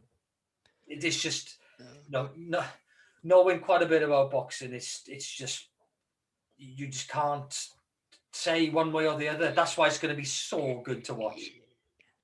It's just about time they made it. Anyway, you're going to get one of those people. You always see it when the UFC's on. They'll put like 25k on a fighter to win on really short odds or something. Like, I think someone put like $500,000 or $250,000 on Amanda Nunes, and she had like 1 to 7 odds or something ridiculous. She was fighting Felicia Spencer, and I think it might have been her first or second UFC fight. She'd been like an Invicta champion, and she just got mauled for 25 minutes. And they go, oh yeah, it's like, yeah, but how much did you actually make off that 25 grand? You staked up 25, you got 29.5 back. Like, what was the point of that? Yeah, that's the thing. They've heavyweight boxing as well. As someone who's been a casual boxing fan and got a bit more into it over the years, a lot of other casual fans, if there's a big heavyweight title fight on, that's the one they want to see. They don't give a shit about as unfortunate as it is, because I quite enjoy the speed and the tenacity of the lower divisions. You know, you got some little tiny 125-pound guy flying around the ring, can't even see his hands because he's moving too fast for the camera. But people want to see the big knockouts. That's why a lot of the people tune in to watch Joshua and Wilder, people like that. So, like we said before, they're finally giving the people what they want, and just hope to God they get some fans in the arena, because can you imagine the absolute limbs when both of those guys walk out and Tyson Fury's being carried out on a sedan chair or something weird, probably, and his crown again. That's the it's the spectacle they're going to create for it as well. You know, there's going to be something at the weigh-in or the walk-in that's just going to, you can tell when a special fight's on the horizon. I really do feel like this is one we've got coming up in the near future. So. Well, I was in Vegas for New Year, the year before last, and the Fury, I think it was the second fight. It wasn't on till mid-February, and there was 150-foot illuminated side of hotels with Fury Wilder, and that was like 6 to 8 weeks before it was happening. You know, and it was everywhere. So the build up, but as you just said there about the casual fans, you know, Eddie Hearn's going to want all those casual fans tuning in and paying for pay-per-view. So it's going to have to, they will not tune in at 4:00 in the morning. A casual fan will get up and watch it on YouTube the next day. So it's going to have to be made where it's on British TV screens at 10:30 at night. If it's at 4:00 in the morning, I'll be watching it, and you'll be watching it, but the casual fans, they won't do it. And there's a big bit of money there in that casual fan. No, it's not just in Britain; it's all around the world. You'll have a lot of Yanks watching it, and the time difference there, depending on where it is where they are in America, it's going to have to be on at a time to suit the masses. So it'll be good. It'll be good. You didn't see the undercard fight, did you? Last week, the Cheeseman fight against the unbeaten guy. Didn't catch that one. No, I heard you mention it it was in the group chat, I think. Yeah. That was the fight of the night. It was, Cheeseman's a good boxer. I think I don't know the stats, but he's pretty seasoned. He's lost a couple of times. I think he lost against Anthony Fowler. He's won some decent fights, and he's a bit of a banger, but he's a good boxer. And the guy he was fighting was unbeaten, but he was an aggressive fighter rather than a boxer. So Cheeseman kind of outboxed him for 5-6 rounds, probably won 4 out of 6, maybe 5, and it was going his way. But then the other guy came back into it. He caught Cheeseman with a couple, but from then on, it was literally 1 round for him, 1 round for him. Oh, it's back to him. It was back and forth, back and forth. It was relentless. It was superb. It was the fight of the night. And I think it got to, I think Cheeseman stopped him in 10 or 11. He caught him with a big punch the round before, and then was clever enough not to box himself out, because he's had, again, we go back to what we said earlier on, he's got the experience. He could have, if he'd been a 12-0, he would have tried to finish him. He would have blown himself out, and the bloke would have come back and beaten him in the last 2 rounds. But he caught him with a peach of a punch. The guy was not out on his feet, but not far off. But he didn't go hell's bells. He stood back, hit him with a few, and then took him out in the next round. But it was a fantastic fight. And, it was for the British title. I think he won the British title, lost it. I think it was against Fowler. But he won it back again. So he'll now move up to European and have a crack at that again. But it was so back and forth. It was just a great British title to watch. Yeah, I'll have to go back and watch that one then. That sounds like an absolute cracker. There's been, since the resumption of boxing, I don't know if you watched any of the BT Sport fight nights they've been doing. There's been a few like British titles or a few main events where it has just been sort of 1 round to the red corner, 1 round to the blue, and it goes like that until maybe the 9th or the 10th, and someone gets a finish. I don't know if that's maybe because the training is probably quite different, because you probably can't have as many sparring partners in the gym as for you and your coach. I mean, being an elite athlete, you could probably do more than like you or me when gyms reopen. I think you can only do one-on-one training when they reopen the gyms in Wales, which is a bit weird. That only came out today apparently, so I'm not quite sure how true that is. But yeah, like you said, having that experience does you the world of good in any sport really. I'm just having a look at his record now. I had no idea he's got a win over Sam Eggington. Don't really recognise any of the other names on there, to be honest with you, but he's had losses. I think he drew a fight as well a couple of years ago. So going back to what I said before, like I think fighters should be a lot less prissy about keeping their O at the end of the record. It's you're in a sport where so long as you don't get beaten and humiliated and then do what Deontay Wilder's been doing and throwing every excuse at the wall, seeing what sticks, you can take your losses and learn from them and use that as experience to drive you never to feel that way again and never get beaten like that again. That's how you improve. That's how you improve in any aspect of life, isn't it? You take your lickings, you take your lessons, you come back stronger.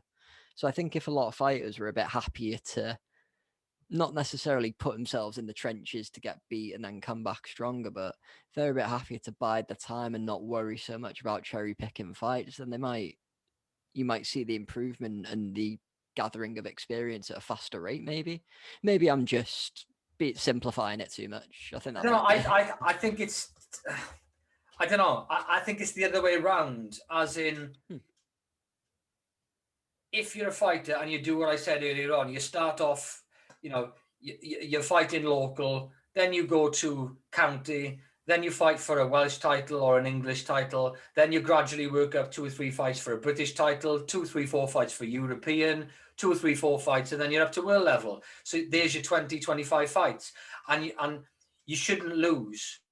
If you're good, if you become world champion after 25 fights, you should be 25-0, because if you're good enough to win the world title, there shouldn't be anybody anywhere near you against you in the country, and so you win your English title, then it's British, so which means you're the best in your country, as in your whole country, England, Scotland, Ireland, Wales, and then you don't go for the European title like Josh Kelly did, you have 2 or 3 fights against Europeans, so you're seeing it. It's a different style. You fight a Romanian or a Spaniard or an Italian, they're totally different to fighting top level in Britain. So and then you experience a few different countries, you beat them, and you still got your O. The only way you're going to lose your O if you go from an English title and think, right, okay, I'm English champion, I'm going to fight the European champion, like exactly what Josh Kelly did. You gradually work your way up. I had a bit of an argument with some idiot on Twitter this week who was he was a Yank, and he was basically saying, it was after the Cheeseman fight, and it was you Brits, you take the British title, it means nothing. You hype it up. Out in America, if you're an American champion, it's not hyped up at all. It doesn't mean anything. Whereas, again, he's got it all wrong, because if you're the British, because I think he was trying to say, Cheeseman's the British champion now, and it's like, okay, big deal, but to become a world champion, you need to be the best in there's levels. You need to be the best in your country. If you've beat, you're gonna, you start off beating people in your town and your little area, and then it's the same in anything. When you, a good analogy is squash. If you've ever played squash, you get to, being the best in your area, and you think, oh, I'm the best, and then you go up to county level, and you may be the best at county level, which is, it's an area where there's 100,000 people or whatever it is. But then when you move up to playing the best in Wales, if you're the best in the county and you play against the best in Wales, and you're thinking, I'm the best in the county, I'm beating people in my town, and they're lucky to get a point off me. You go and play against the best in your country, you'll be lucky to get a point against them. And you're thinking, how can that be? You're practicing 5 hours a day. And then you watch the best in the country, who at the time, say, was David Evans. You watch him against the British champion, and he would hardly get a point off the British champion. And you're thinking, well, how can there be that many levels? And it's not just a level, it's they're beating them without them hardly breaking sweat. And then you watch the British champion play against, at the time, Jahangir Khan or Jansher Khan, and they're making the British champion look stupid, who made the Welsh champion look stupid, who made me or the county look stupid. Yeah. So there's 5 levels of totally different, they're playing a different game. So it's going to be the same in every sport. It's the same in boxing. So if you're British champion, you fight against a European champion, so Kelly against Avanesian, or Avanesian against a world champion, you're fighting against somebody who's in a different level. He's in a different sport to you. Yeah. And that's why you have to have these levels. So when you get to Cheeseman, British champion, don't start thinking about European champion. Have fights in Europe, and then you think, right, okay, I fought the European number 7, I fought the European number 5 and 4, then go up. Don't have 12 fights and you have your Olympic rings tattooed on your abs, and you think that you're Lomachenko. And I think that's a big problem with these 15-0s, or the O doesn't make a difference. It's who you fought and your experience. And when you get to that level of which I disagreed with this guy, you have to have your British title or your Lonsdale belt and gradually move up, but have a 7-year plan, not an 18-month plan, because it won't work unless you're exceptional, like Lomachenko, who had 294 amateur fights. That's a different story. Fight and become world champion in 4 fights and double world champion in 7 fights, but you fought nearly 300 fights. Different. It's a totally different story. Yeah, no, definitely. It goes back to what we were saying at the start, doesn't it? Really, you can jump in a white collar boxing event where no one's got any experience, and you've had a little training camp before, and you can outpoint the guy, you can knock him out. Yeah, it's like, oh well, I beat this guy. What if I just rock up at Ingles boxing gym? I'm in Sheffield next, so just go in there, see if Liam Williams wants to scrap. He's going to put your lights out in about 3 punches. Yeah. I think I've said it already today, but it's the same in regional MMA. You get these lads coming through Dana White Contender Series. They might get an early first round knockout, they'll put them in against a journeyman fighter in the UFC. It might be, say they're a striker, they put them against a 35-year-old wrestler who's on the way out. They're going to try and outpoint him for a minute. They're not going to know what the hell to do when they've been taken down. The wrestler's going to get on top of them. If they're a heavy ground and pounder, they'll probably finish them with strikes on the ground. If they're I think it's freestyle wrestling where you have the submission. So if they're a freestyle wrestler, they're going to be looking straight for your neck or your arm to tap you out. Like, it just, the levels between the levels in a sport between different individuals is so like crazy. But then when you bring sort of the amateur level, semi-professional level, and like sort of fully professional athletes into it, you can see instantly. It's like FA Cup when the minnow team will draw City. They'll be sitting 11 behind the ball for 90 minutes, barely getting out, might get a counter attack if they're lucky. Our non-league team, FC United, we're not a bad side. We finished the last time we were allowed to play a season before the league got suspended. We were second. So we're not a bad side for our division. We came against Doncaster.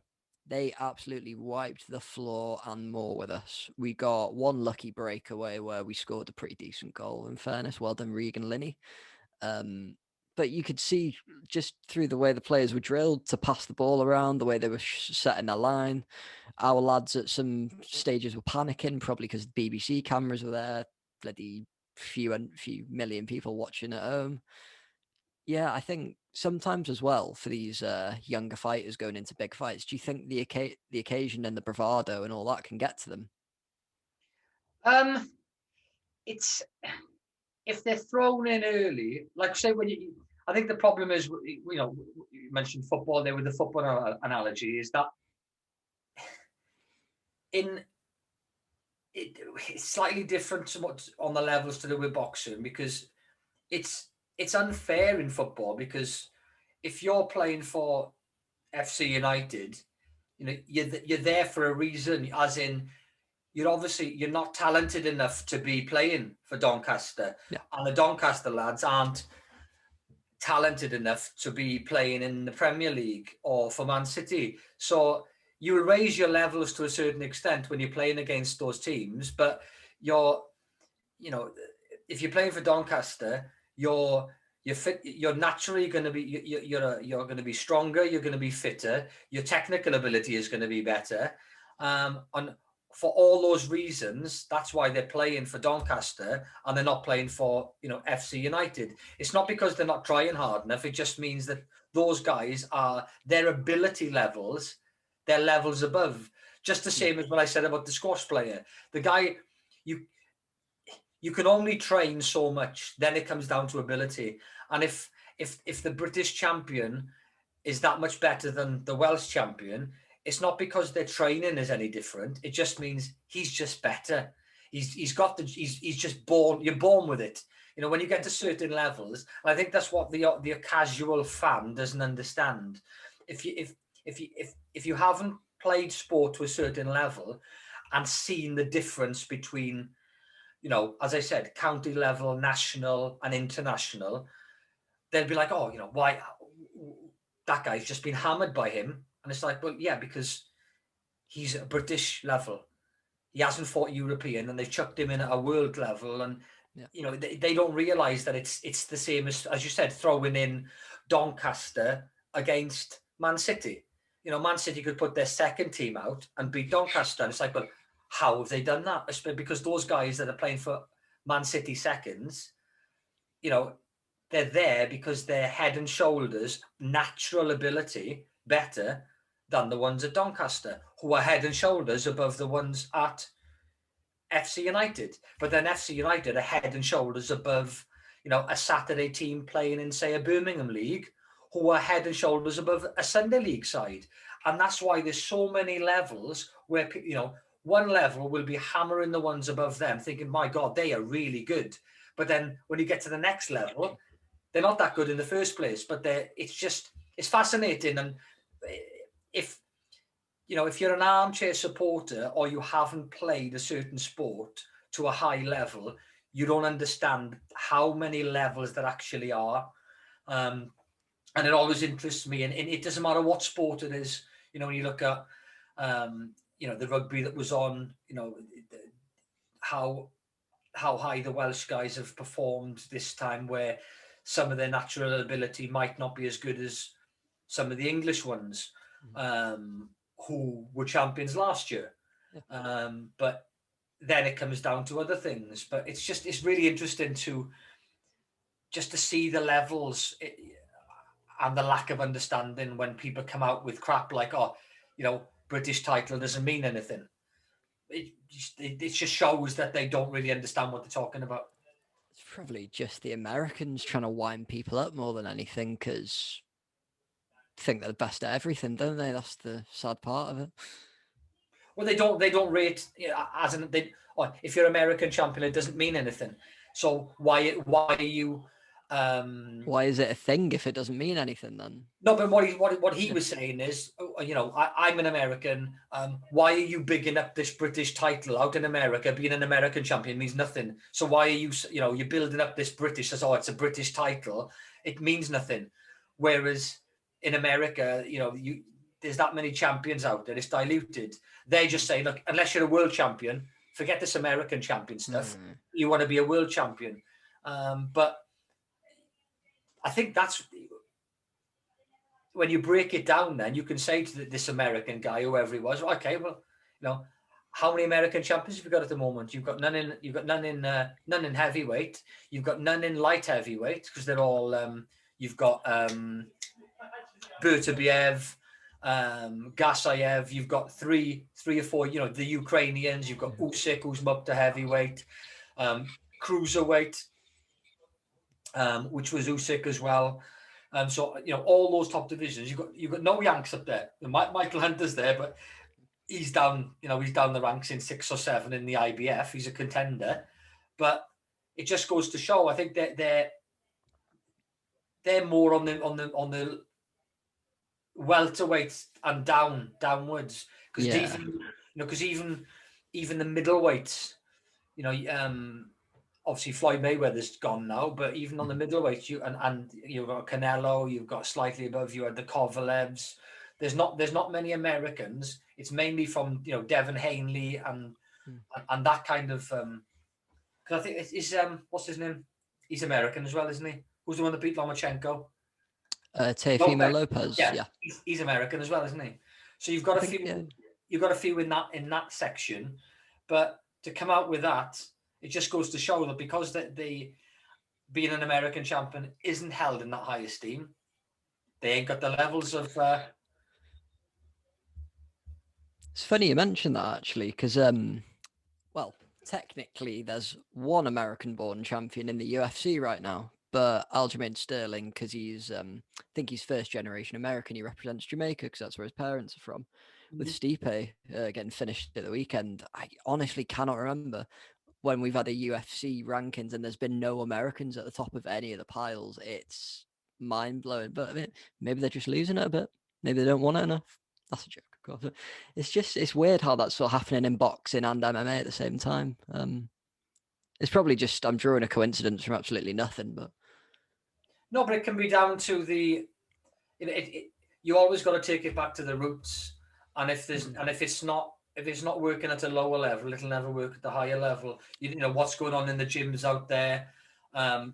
They've got a lot of, as I say, you've got Devin Haney in the one, Lopez, Ryan Garcia, Mickey Garcia. I think he's one weight above. Terence Crawford. They're all in that 2 or 3 weight category.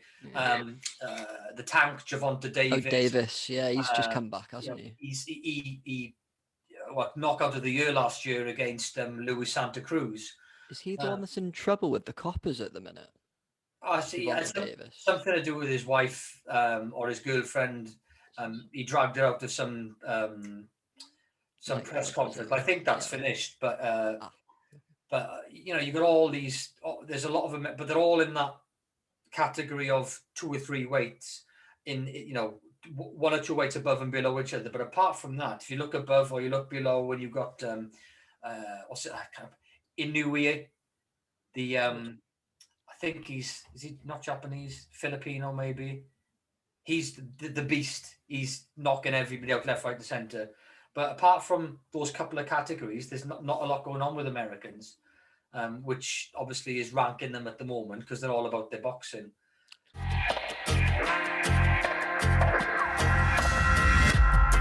MMA, then the heavyweight fight. I saw the highlights of it. What was the what did you think of that? Wow. I mean, so for me, it's always a special occasion when the heavyweight title's on the line. I know I called the sort of lineal heavyweight champion in boxing the baddest man on the planet, but to me, this really truly settles who the toughest guy on the planet is. I think in the pre-fight they were actually dubbing it the heaviest rematch in UFC history, which was a bit of terrible marketing. But did you see the first fight at all? Because they fought in, I want to say 2019, but it might have been 2018. I can't quite remember. I didn't see it. What's his name? Francis what? Francis Ngannou. Right, Ngannou. That's all I've seen of him. I saw the fight, and I saw part of it, and I saw him, Mike Tyson giving him some tips about 6 months ago on head movement and boxing, because there was a rumor about him coming across and doing some boxing in the heavyweights in the future. That's all I've seen of him. Funnily enough, with that, he never actually wanted to train. Well, he never actually wanted to do MMA when he got to France and started training.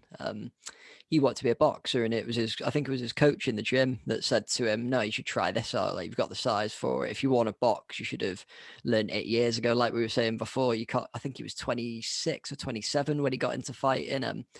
His story just alone, Francis Ngannou's story, whatever filmmaker gets the movie rights to that, they are going to be loaded for the rest of their life. This is a man who was working in the sand mines in Cameroon until the age of 26, 27. So he's all just pure muscle. I think he walked across Africa to get to Morocco. I think he was stopped 6 times in the Mediterranean by like the Spanish Coast Guard or like the Moroccan Coast Guard, or the police. Can't remember who it was. But what they'd do with runaways and illegal immigrants they'd find, they'd take you into the middle of the Sahara Desert, just drive you out there, leave you. Happened to him 7 times. It's a wonder he didn't die. But it's literally a rags to riches story. When he got to Paris and he finally landed in Europe, he was homeless for a while, sleeping at the gym for a while he was training. First time as well, first fight with Stipe, he just got outpointed. He got out grappled. What was it? It was 50-44 on all 3 scorecards. So you've got 1-10-8 in there, which they're giving him out a bit more liberally these days, but I don't really like seeing 10-8 rounds in MMA unless you get a knockdown or 2 and you're on top of him the whole round. I think the main question based on that first fight going into the rematch was, had Francis negated the grappling discrepancy? By the looks of it, he really has, because Stipe, I don't think he won any titles as a college wrestler, but he was wrestling for Ohio State 1 year in the Division 1 of the NCAA, which Division 1, you're wrestling with the premier college wrestlers in your country. Can't get better than that, really, can you? Unless you're competing in the Big Ten and things like that for the actual titles. I think Stipe only actually shot in for 1 takedown on him. It was like a high crotch single leg, so quite high up around the thigh. If you're looking for a great example of how to stuff a takedown with a sprawl, Francis demonstrated it perfectly. He sort of got his leg around his thigh, kept his weight upright and his shoulders back, edged himself back to the cage so he could keep his balance. What you do at that point, if you're looking for the takedown, you look to spin them out from the cage because you're trying to move the center away. Francis started losing his balance as Stipe was doing that. That's when he executed the sprawl over the top. What you're trying to do, the person shooting in at your legs, it's a bit like a squat thrust or a burpee. You just want to fire your legs back out the way so they can't get anywhere near him. You want to get 2 overhooks over their shoulders and just press your weight down on them. Yeah, I saw that. Yeah, that honestly, if you want a textbook sprawl, I'd show that to a kid in a wrestling class. From that as well, he managed to sort of edge around, take the back, which if you've got that power, you've got someone's back and you're just laying in with fit. I'm surprised Stipe managed to make it through the first round, to be honest with you.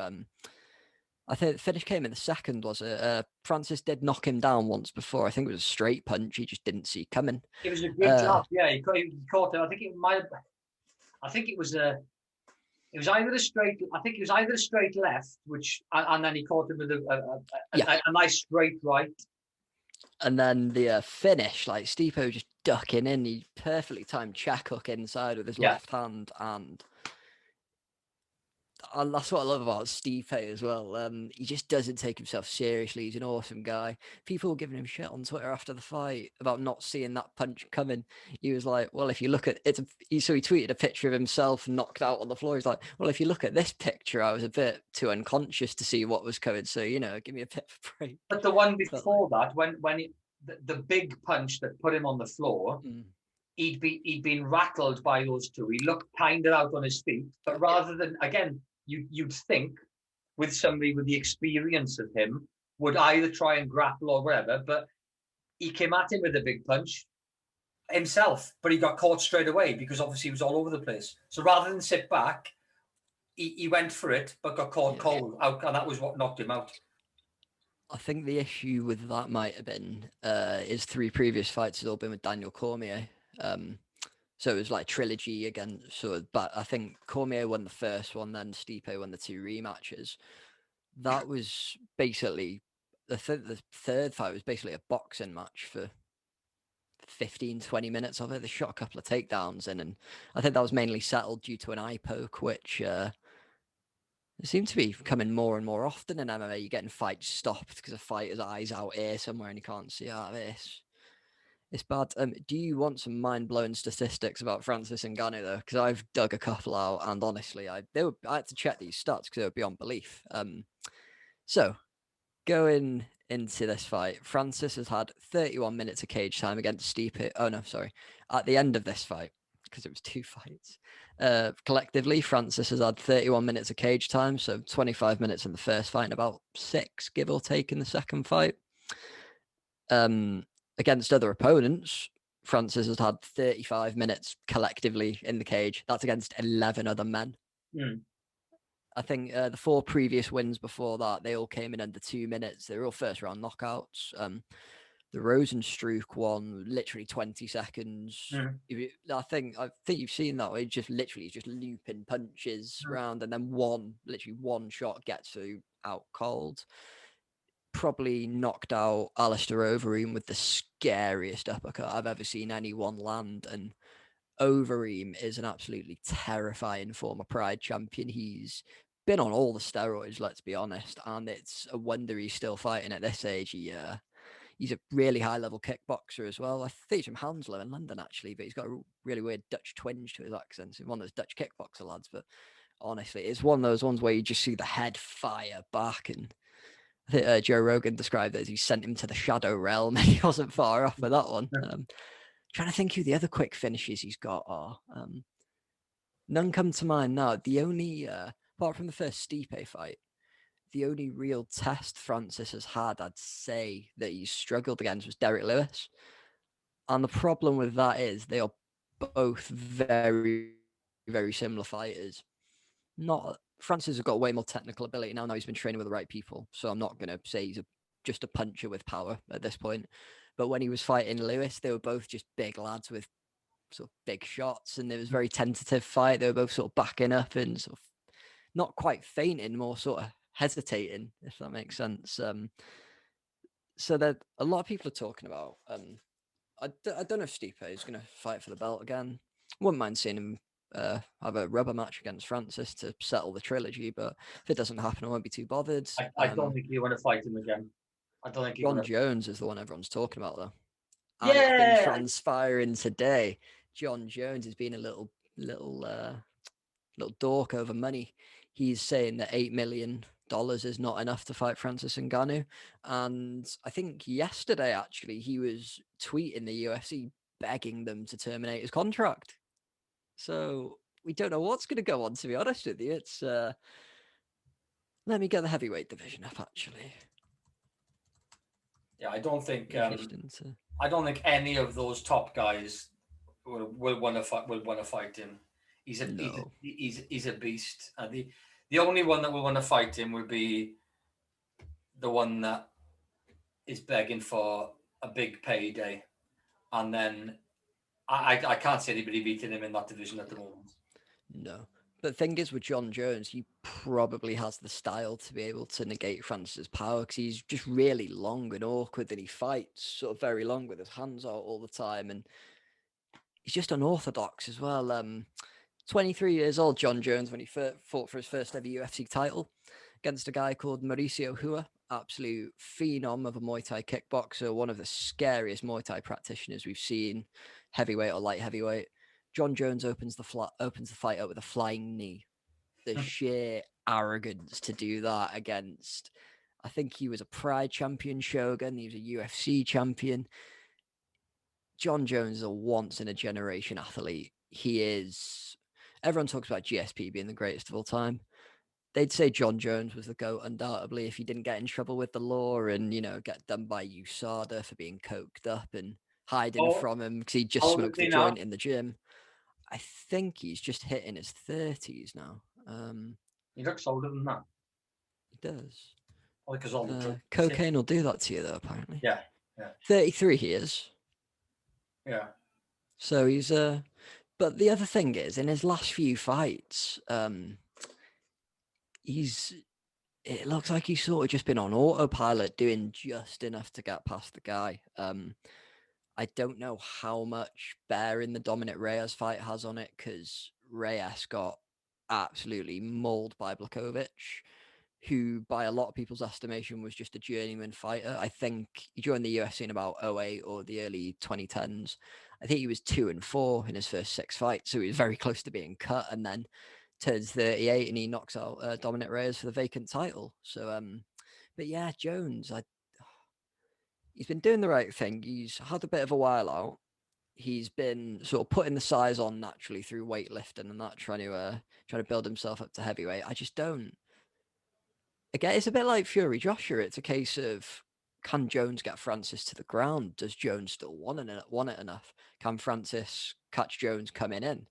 I think that's going to be another pay-per-view on the Khabib McGregor level, if you ask me. If they market it right, get everyone happy and on sides, it could be another generational fight that'll bring casual fans in as well, because it's the heavyweight title. And also, like, the UFC are talking about, they want to make MMA a global sport. Ngannou's your third African champion. You've got Kamaru Usman, who's one of my favorites, Nigerian nightmare. You got Israel Adesanya, still got the middleweight title. I think now, barring Antarctica, because you're probably not going to get a champion. You're not going to get someone fighting out there, are you? Barring Antarctica, we've had a champion from every continent in mixed martial arts. So, what weight was global Anderson sport already? Silva? Sorry, Anderson Silva started as a light heavyweight and then he went down to middleweight. No, it was the other way around. Sorry, he started as middleweight and went up. Yeah, because he was a decent fighter as well, wasn't he? Was it the Spider? The Spider, yeah, he was phenomenal. He was your archetypal perfect counter striker. He's just standing in front of his opponent, downloading their data, watching the shoulders, seeing where they're moving. If you want to watch a fight where he absolutely pieces someone apart, he fought a guy called Forrest Griffin. I was a huge fan of Forrest Griffin. It was quite a sad fight I stayed up for, actually. He was, I think, when the Ultimate Fighter, he was a police officer and he just decided he wanted to get into fighting. So he did it. And I think they gave him the title shot. And again, like with what we were saying, the difference between a world caliber fighter and like a club level fighter. I'm not saying Forrest was anywhere near a club level. He's probably more US title, maybe intercontinental sort of level, not quite world title yet, but you could just see that he was rushing in, making silly mistakes, leaving his chin out. And when you've got someone like the Spider, he will piece you apart. But I mean, people took him down, like Chael Sonnen, near enough won the title off him. Anderson, he was absolutely mauling him for 4.5 rounds. Anderson just threw up a triangle choke. You can, if you're on your back in your guard, you can throw that up, just a choke with your legs. Triangled him with about a minute to go. So that's the other thing I love about MMA. You can be kicking the shit out of someone for 3 rounds, and then they fall to the mat. You grab the neck and they're out, and that's it. It's just, sort of with Fury Joshua. Well, I mean, I know that's been announced now. It's just a case of what is next for the heavyweight division in the UFC, because the only prospects you've got really coming up, I mean, we mentioned Derek Lewis, but the last fight between Lewis and Ngannou was an absolute snooze fest. Stipe still ranks second, but I'd be surprised if he got a rubber match. Curtis Blades is fourth. He just lost to Derek Lewis quite recently. If you want to see another cracking knockout, it was sort of like a shovel punch uppercut. Blades was coming in for a double leg, and he just caught him as clean as you like. And after that as well, then, as we were saying before, got a guy called Ciryl Gane, 8-0 as a professional, 4-0 in the UFC. How on earth is he ranked 5th in the world? Like, don't get me wrong, he's a good fighter. He'd kick my head in. But you're just trying to make a name off these people because MMA has just become illegal in France. Up until, I think, September last year, it was still illegal to practice and hold events. No, I don't think it was illegal to train. Sorry, I think it was illegal to hold events because you couldn't get a license for it. I can't remember the name of the French guy, but Bellator, not Melvin Manhoef. I can't remember the name of the fighter, but Bellator did the first event in Paris. It was pretty snooze fest of a card, if you want the all honesty. But I don't understand why the UFC are trying to push the. There's another one as well that's ranked 8th. The chap called Chris Daukaus. He got a pretty good TKO against a guy called Alexei Oleinik. Alexei Oleinik's 43 years old.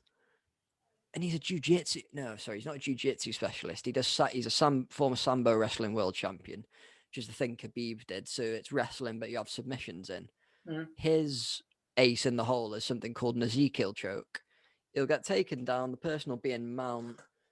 There's a way he gets their arm to go across, and then he puts his hands behind, and he can basically choke you while you're on top of him. And he's got, what's his record? It's something insane, like 59 wins, 51 losses, and 1 draw. And then you put in a young fighter, Chris Daukaus, up against him. He's 3-0 in the UFC, fair enough. And then you're jumping that guy up to 8th. Like, it doesn't make any sense at all. And then you look at someone like Tom Aspinall. I think he's the only English lad in the heavyweight division at the minute. He's TKOing everyone. He's submitting Andrei Arlovsky, who's a former champion. He's all the way down in 15th, and he's 10-2, something like that. So at least he's got a few more fights than that. How can you have a guy ranked? How can you have a guy with 8 fights ranked higher than a guy with 12 fights? Doesn't make any sense to me. Yeah, Unless, say, they're 1-11, yeah, you'd have them ranked higher, wouldn't you? But yeah. It's just a bit. Doesn't really make sense to me. And there's no card this weekend either, so no preview. Yeah, there's not a lot of boxing on. I know that. There's nothing on for. I think there was. What was the one I was looking at? There was something I was looking at for. I think it was a couple of weeks' time. There's nothing coming up in the next week or two that caught my eye. I think Carl Frampton's fighting. And Herring, yeah. Yeah, he's fighting, and I think there was the was it John Smith Jr., the one that put Bernard Hopkins through the ring a couple of years ago. He's fighting. I think the next real one, really, you got Conor Bennett, as I said earlier on, is fighting Vargas. I think that's on the 10th. 10th of April, so a couple of weeks' time. But on the undercard, you've got Shannon Courtney fighting Ebony Bridges. That'll be a good fight. Absolute banger. Yeah, that'll be a good fight. And then there's nothing really. You got some world title fights, but no big names until Andrade fights Liam Williams. I think that's a couple of weeks late. 17th. It's mid-April, isn't it? Yeah. 17th of April, which is only 2.5 weeks away.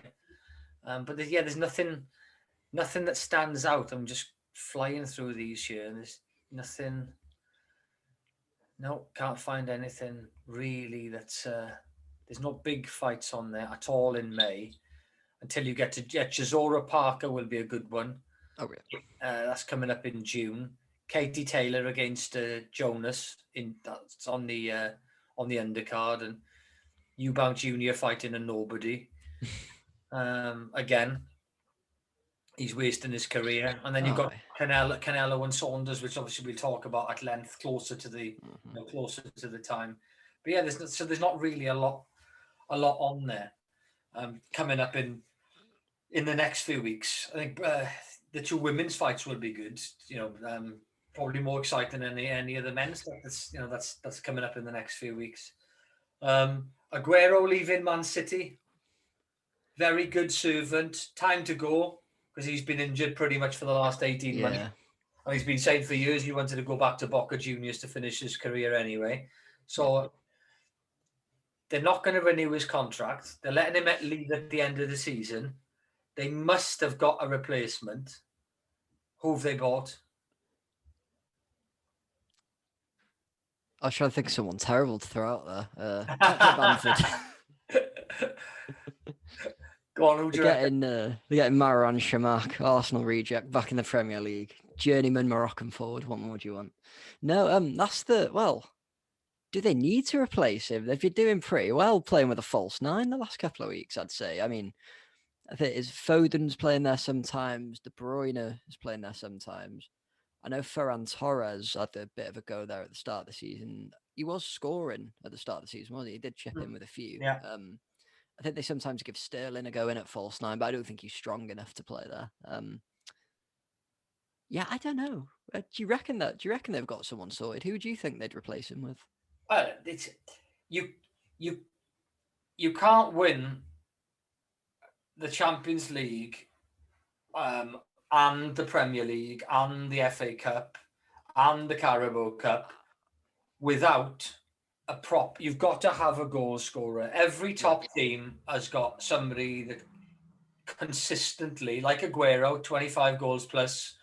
Who else have we got? Arsenal have got Aubameyang. United really haven't got one at the moment. It was Rooney was their goal scorer. Chelsea had Drogba. Who have they got at the moment? Obviously, they got Werner there at the moment. He's not banging them in, but he's their goal scorer. Yeah. United, I suppose you've got Martial and you've got Rashford. You've got people that play strikers. Cavani, he's an out-and-out striker. What other teams have you got? Liverpool have got Salah, Firmino and Mane. They're all strikers. Whereas you look at City, they've got Jesus, who is a Brazilian international, but he doesn't score more than 10, 15 goals in a season. You look at the best teams in Europe. Barcelona have got Messi, Juventus have got Ronaldo, Madrid had Bale and Benzema. They've all Bayern Munich, Lewandowski. Every top team has a world-class person who's going to score 25 goals. So for me, Haaland will be looking at becoming the top paid player in the Premier League. So 600 grand a week, which is 150 million pay over 5 years and 150 million targets. It's going to cost them 300 million. Looks world class, but he's playing in the German league. So it just depends on how strong the German league is at the moment, when really you've only got Dortmund and Bayern Munich. Apart from that, where you've got teams like Wolfsburg, who I think it's United beat them, or one of the United or City, they beat them 4-0 in the Champions League. Yeah. I think it was United, but I'm not 100%. But I just think that he's young. He looks very good. He's banging goal. He hasn't scored in the last 3 games for Norway, and they've played Gibraltar and 2 other teams. So is it a hype job? Because you can't really tell, like an Mbappe or a Messi. Again, same with Mbappe. Mbappe, you'd think, he's 20 odd, but he's done it for France and he's done it in the Champions League, against top sides. Whereas Haaland, this is really only his first proper season. So I think for me, it would be a massive risk because he might not be able to do it in the Premier League. It's totally different. Whereas Messi, on the other hand, who's on the end, it's his final year. The money is there for City, and they'd make the money back on shirt sales alone. So for me, for me, it's a no-brainer. Messi's been unhappy at Barcelona for probably 2 seasons. Still banging in the goals left, right, and centre from everywhere, assists, everything. At the age of, I don't know, he's got to be 30. I know he's been playing for a long, long time, but he's been playing since he's 16. So it'll surprise people how young he still is. And for him to come to City, I know we're in the UK, but the Premier League is the best league in Europe for players. Everyone comes here, and it'll answer the question of Ronaldo or Messi. If he comes and plays in a different league, apart from the easy league out in Spain that he plays in, that could answer the question of who's the better. Because Ronaldo's done it everywhere. He's done it in Spain. He's done it in Italy. And he's done it at Old Trafford. So for me, that would be, I'd move heaven and earth to get Messi. He's a out and out striker in there. If they've lost Aguero, they've lost David Silva, and he's kind of a mixture of the two of them put together. Yeah, I think he fits into their side really well as well. And also it's Guardiola he's going back to, isn't he? That's probably be the other contributing factor that'll get him over there. I think, I can't remember. I'm glad you mentioned Messi, actually. That came to me halfway through after you'd asked me, because I remember listening to one of the Football Daily episodes. I think it was Micah Richards. It was when, was it last summer? There was his contract was meant to end, was it? And they extended it for a year, or they took an option to extend it, or I think he handed in a transfer request or something. He wanted to go. He was going to leave. Yeah, and then they managed to sort of, because he had another year on his contract. It's like, no, you can see out your contract and then you can leave. City have almost cleared the wage bill by letting Aguero go, letting Silva go last year to bring him in. So, what other team in the UK is going to be able to afford Messi? What other team in Europe is going to, maybe PSG, but are they going to want Neymar, Mbappe, Messi, all those egos on the same team, that massive wage bill? Yeah, too much money. Even for the, is he Qatari or Saudi Arabian, the chap that owns PSG? Too much money for him, I'd say, as well. Yeah. Giving away a couple of million a week just for 3 players. You can't be, you're going to run out of oil. You can't sell it quick enough. Well, he's 33. I just looked now. So he's a bit older than what I thought. But if he's going to go, it's going to be now. And they've got rid of Aguero. So for me, it's obviously it's not a done deal. But in my head, I'm thinking, they're one of the best teams in the world. They've got more money than anybody else. Sheikh Mansour and their collection. They're getting rid of the fair play rule, the financial fair play rule. So they can basically give him whatever money they want to give him. And, it's not just Sheikh Mansour. That consortium is worth, hundreds of billions. So they could basically pay him what he wants. And he could, get him on a 3-year contract, 33 to 36, prove everybody wrong that you can do it in another league. And he's done his time at Barcelona. He's paid back the debt of them taking him on and getting rid of his dwarfism when he was young and his medical bills and all that. He's played through the youth. He's done his time. He's won them everything. Leave now and try something else. If you were you're not even a big fish. If you're the shark in a goldfish bowl, you're going to get bored. And that's what he is. He's the best. He's the best in the business, with Ronaldo.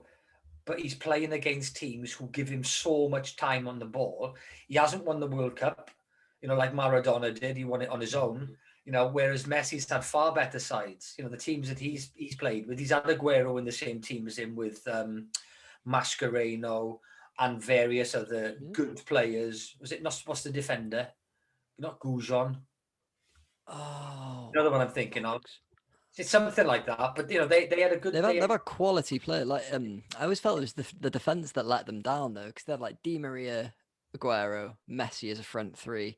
So you got Pablo Ayala up front as well. Yeah, that's they had plenty. They had a decent defender who I can't think of his name, but United were after him, and he ended up staying. And the other one, there's another one. There's 2 really good defenders that the Europeans and the English were after. They ended up signing for a couple of European sides, but he couldn't win the World Cup, with a good side. Whereas Maradona won it with the second time that they won it. He won it with nobody in the side, and he was off his tits on coke. So, and he still got to the final. So I just think that for him to prove himself. To take him to the next level, he's got to come to City, and they should move heaven and earth. But they might have already.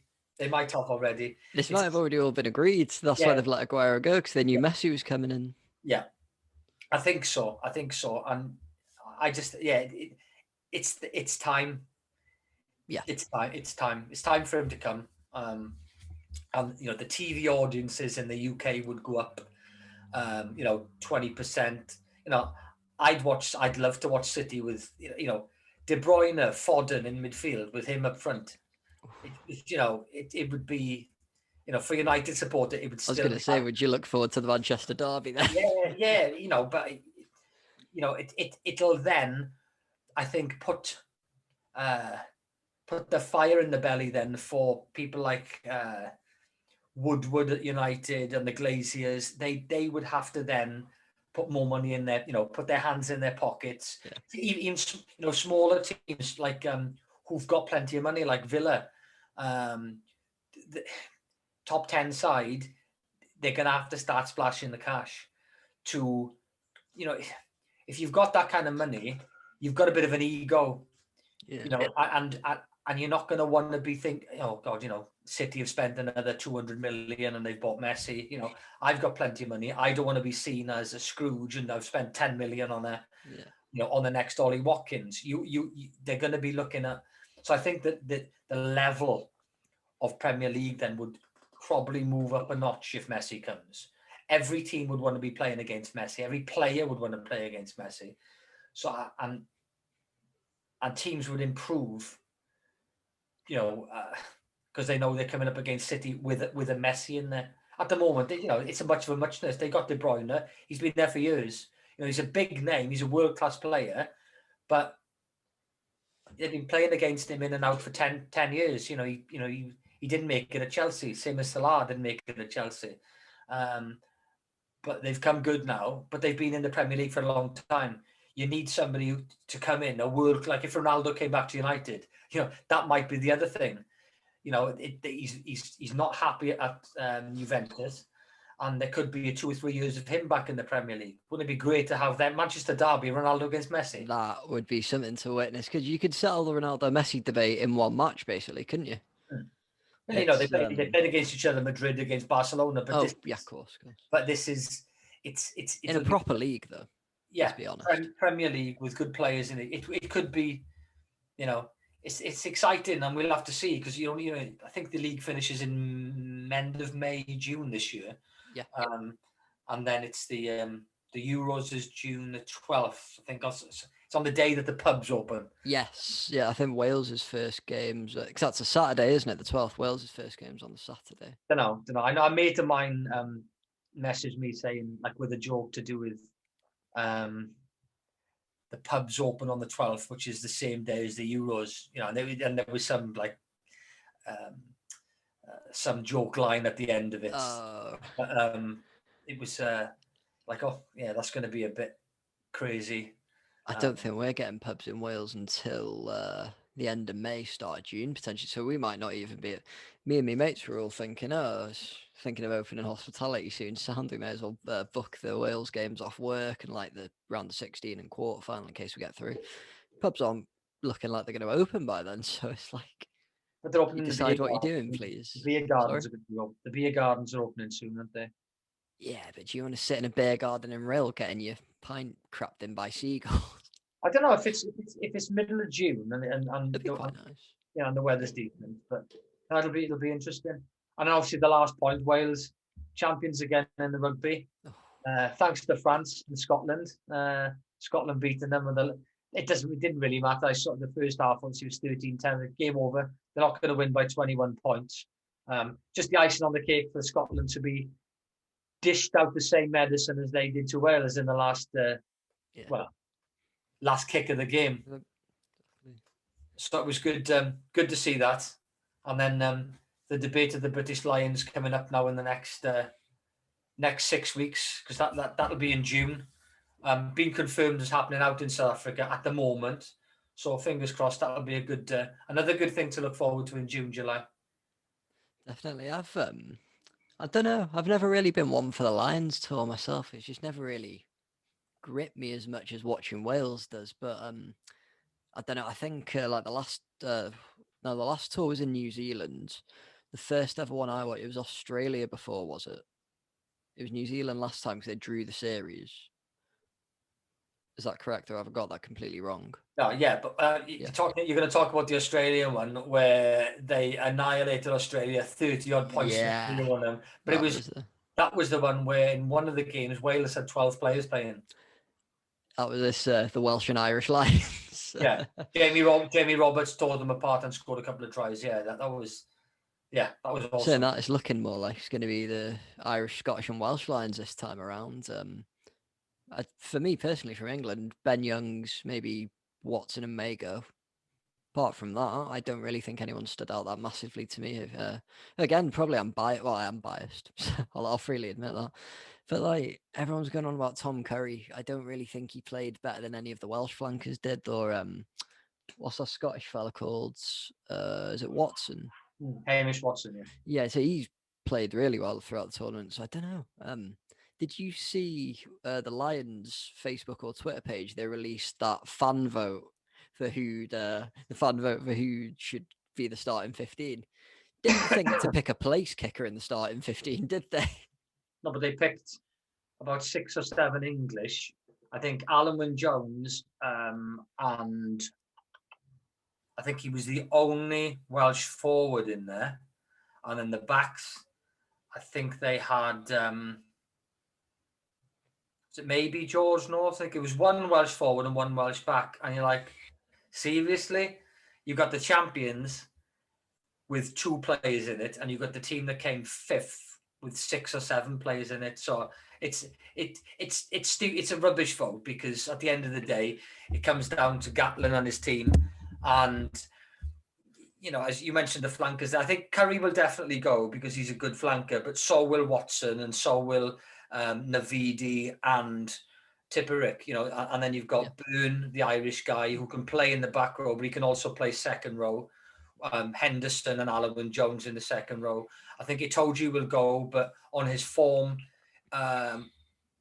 he's more likely to be a midweek playing against the club sides, if they play club sides. And he'd have to play his way into the test squad. But yeah, all this, you know, I don't know. It was just, you know, Farrell was at 10, and you're like, I don't think he'll go. I think you know, you're going to have stability in Sexton and Bigger, and I think Russell is a wild card, and in every sense of the word, because you just don't know who turns up with him. He's like a French player. Personally, I wouldn't take him. You know, I'd rather take Callum Sheedy over him. I'd take as a third choice, because at least he's more consistent, but he does have the spark. But yeah, Ben Youngs, he'll go, I think. Conor Murray's thrown his name back in the hat because he played really well in the last 2 games. I don't think there's a standout Welsh scrum half in there, or Scottish. So I think those would be the 2 main ones. Zammit and Adams will definitely go. Watson and May, and Van der Merwe, the Scottish powerhouse. So it'll be, you know, there's loads of names in the hat, but I think I still think there'll be 5 or 6 English in there. Underhill, who was injured, he's one of the best flankers around, and if he can get back to full fitness playing for his club, then he's in with a good shout. I don't really know much about the props. I know that the Welsh guys play. You know, Ken Owen should be number 1 hooker. Oh, that's for certain. But props, I don't know. Both Welsh props propped well. What's his name? Furlong, the Irish guy. Yeah. He's a good player, a good scrummager, a good out in the open, in the loose. It's I don't know. Vinapolo seems he needs more match fitness. Him and his brother at number 8, because I think Faletau was a cert at number 8. The CJ Stander's retired, but I think he'd still be available for the Lions tour if he's picked. He's still, you know. So it'll be a mixture of Welsh, Scottish. Have definitely thrown the names in the hat. Stuart Hogg at 15, Liam Williams at 15. It'll be interesting. but there definitely will be a lot. The majority will be of those three nations compared to the English, but they will have a fair few. You know, they got good players, England have, but they just didn't perform at all in the Six Nations.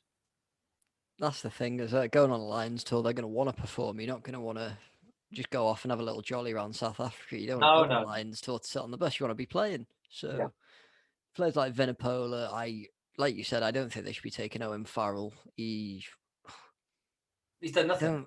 Exactly, he's done nothing, and he's just showing himself up to be a whiny little bitch at the end of the day, which, you know, shouldn't really be on the rugby pitch. I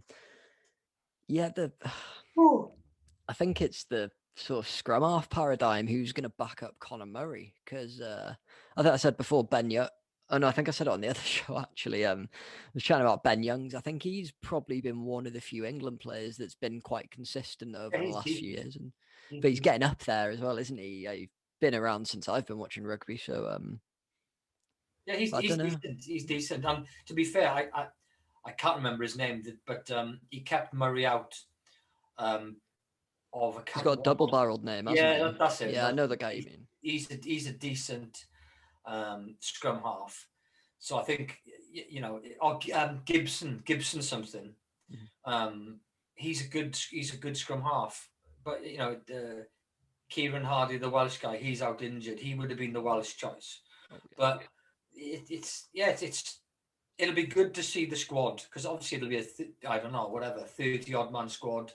So there'll be a lot to choose from, but it'll be a very, very strong squad they take to South Africa. Very strong. You need it to be the world champions, aren't you? Yeah, I think. Do you reckon there's going to be any wild card picks, sort of like fringe players? Because I think didn't they pick Jamie George for the Australia tour when he played I think he played like twice for England or something. They took him, or he was the replacement hooker. I think they will. I think especially in the backs, because Steph mentioned a couple of weeks ago, Steph Thomas, when we had all the rugby players on, Bundy Aki for Ireland. He got sent off. I think it was against Scotland, but he played very well. You know, he's a bit like a Tuilangi character. He's a huge unit. So he could be a wild card. Kind of a wild card. I think Sheedy at 10 for Wales. He hasn't played many games, but he's lighting it up in the English Prem. He could be another wild card. In the forwards, I think there's that many established flankers and number 8s that I can't see anybody. You know, you're talking the 7 or 8 in there that you're going to be leaving out people like James Ryan from. Is he Scottish, James Ryan? No, he's Irish, isn't he? But there's a Scots guy and an Irish guy that are worthy of places, but there's too many quality back rowers in there. So I think if there is going to be wild cards, it could, maybe a couple of centres, because even though George North played really well, he's not an out and out centre. He's got better and better, but Henry Slade, he's a good centre for England. It's that left foot right foot combination between the centre and the outside half. But there may be a couple of people who we're not thinking of who haven't played a lot of international rugby, who they might just throw in and say, right, okay, play against one of the provinces and try and play your way into one of the test sides, and they may shine. Like what Zamet did this year. Zamet's been playing well in the English Prem. Got him in on the international stage. Duck to water, straight in. Defence and attack, very, very good. So they always do it. They always throw 1 or 2 in. But it won't be in the back row. They maybe even in a scrum half. If we haven't got a scrum half, that's we've got plenty of wings. We've got full backs. So it may be in there. There's not an out and out pairing in there. You can't. What's his name? Murray and Sexton. No, centres. Oh, centres. Sorry. Centres for Ireland. Yeah, Robbie Henshaw and Ringrose. They're both very good centres. So I think they'll both be in the mix. But there isn't an out. There isn't one where you think Brian O'Driscoll or Scott Gibbs or. There isn't a world class when you think, he's he's nailed in. Like I think Falatau is nailed in at 8. Alan Wynne-Jones is nailed in at 5. I'm just keep mentioning Wales players. I think probably Watson and Zamet, they're not nailed in, but they're there or thereabouts. Yeah. But on those, Alan Wynne-Jones is nailed in at number 5. We haven't got a nailed in centre. Whereas before, Brian O'Driscoll, he's number 1, one of the best players in the world. He's going to be there. We haven't got that. So there could be a space in the centre. That's the thing as well. You've got like John Davis just come back from injury. Looked decent in the 2 games he had. Yeah. I don't really think any... my mate, who was the guest on the other podcast, she was saying she thought not Owen Watkin, that Nick Tompkins played well this tournament. I don't know where she got that from personally, but we don't, like you said, we don't have an abundance of centres, but someone like Bundy Aki, who I remember, I think it might have been 2 or 3 years ago, I remember hearing a lot about him. He was free. I think they were partnering him with, was it Henshaw? And he was having a lot of joy sort of getting inside and scoring. So they could take him. But the discipline might be an issue. It depends on, like you said, it depends on who Gatland picks. And you've got to imagine he's going to want to pick complementary players. So he's not going to take 3 centres that big ball crashes and can't kick to save their lives, are they? You have to get that balance out in the squad with the individual positions. Yeah, it's... Do you know when they announced the squad? Is it usually a couple of weeks before the tour or...? No, it'll be way before that, I think. I think it's... because they'll have to train for a while, won't they? If it's in June... I think they play like behind closed doors games, not against, just run-outs really. Oh, yeah. But I don't know. I just think that it's a while before. I think it's June, isn't it? June, July is the tour. So I don't know, end of April, May, something like that. But it's just interesting, very interesting to see who he's going to be picking players that will suit the way that Gatland wants to play. Because he's totally different to Pivac in the way that the Welsh team are playing different now to when Gatland was there. There's no crash ball. To be fair, it's more exciting to watch. Oh. So, we'll see. But we'll wait with bated breath.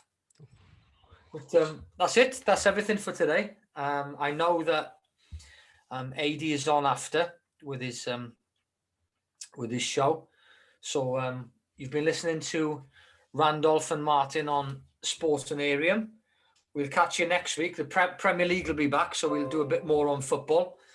Because really we only touched on Aguero tonight because don't really look forward to the international break. It's just a break from the Premier League where it bores me when you've got these minnows playing against the mighty teams.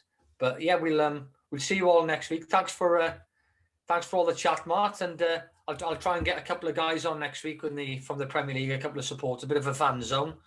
Yeah, I'll see if I should have had a look at the fixtures, really, shouldn't I? See what fans we can. We'll see if we can source a little roundtable. Maybe if 2 of the lads are watching the same game, like teams are playing each other. Yeah, we'll get a couple on. We'll get a couple on next week. So I just completely derailed your outro there as well. Apologies. No. Fine.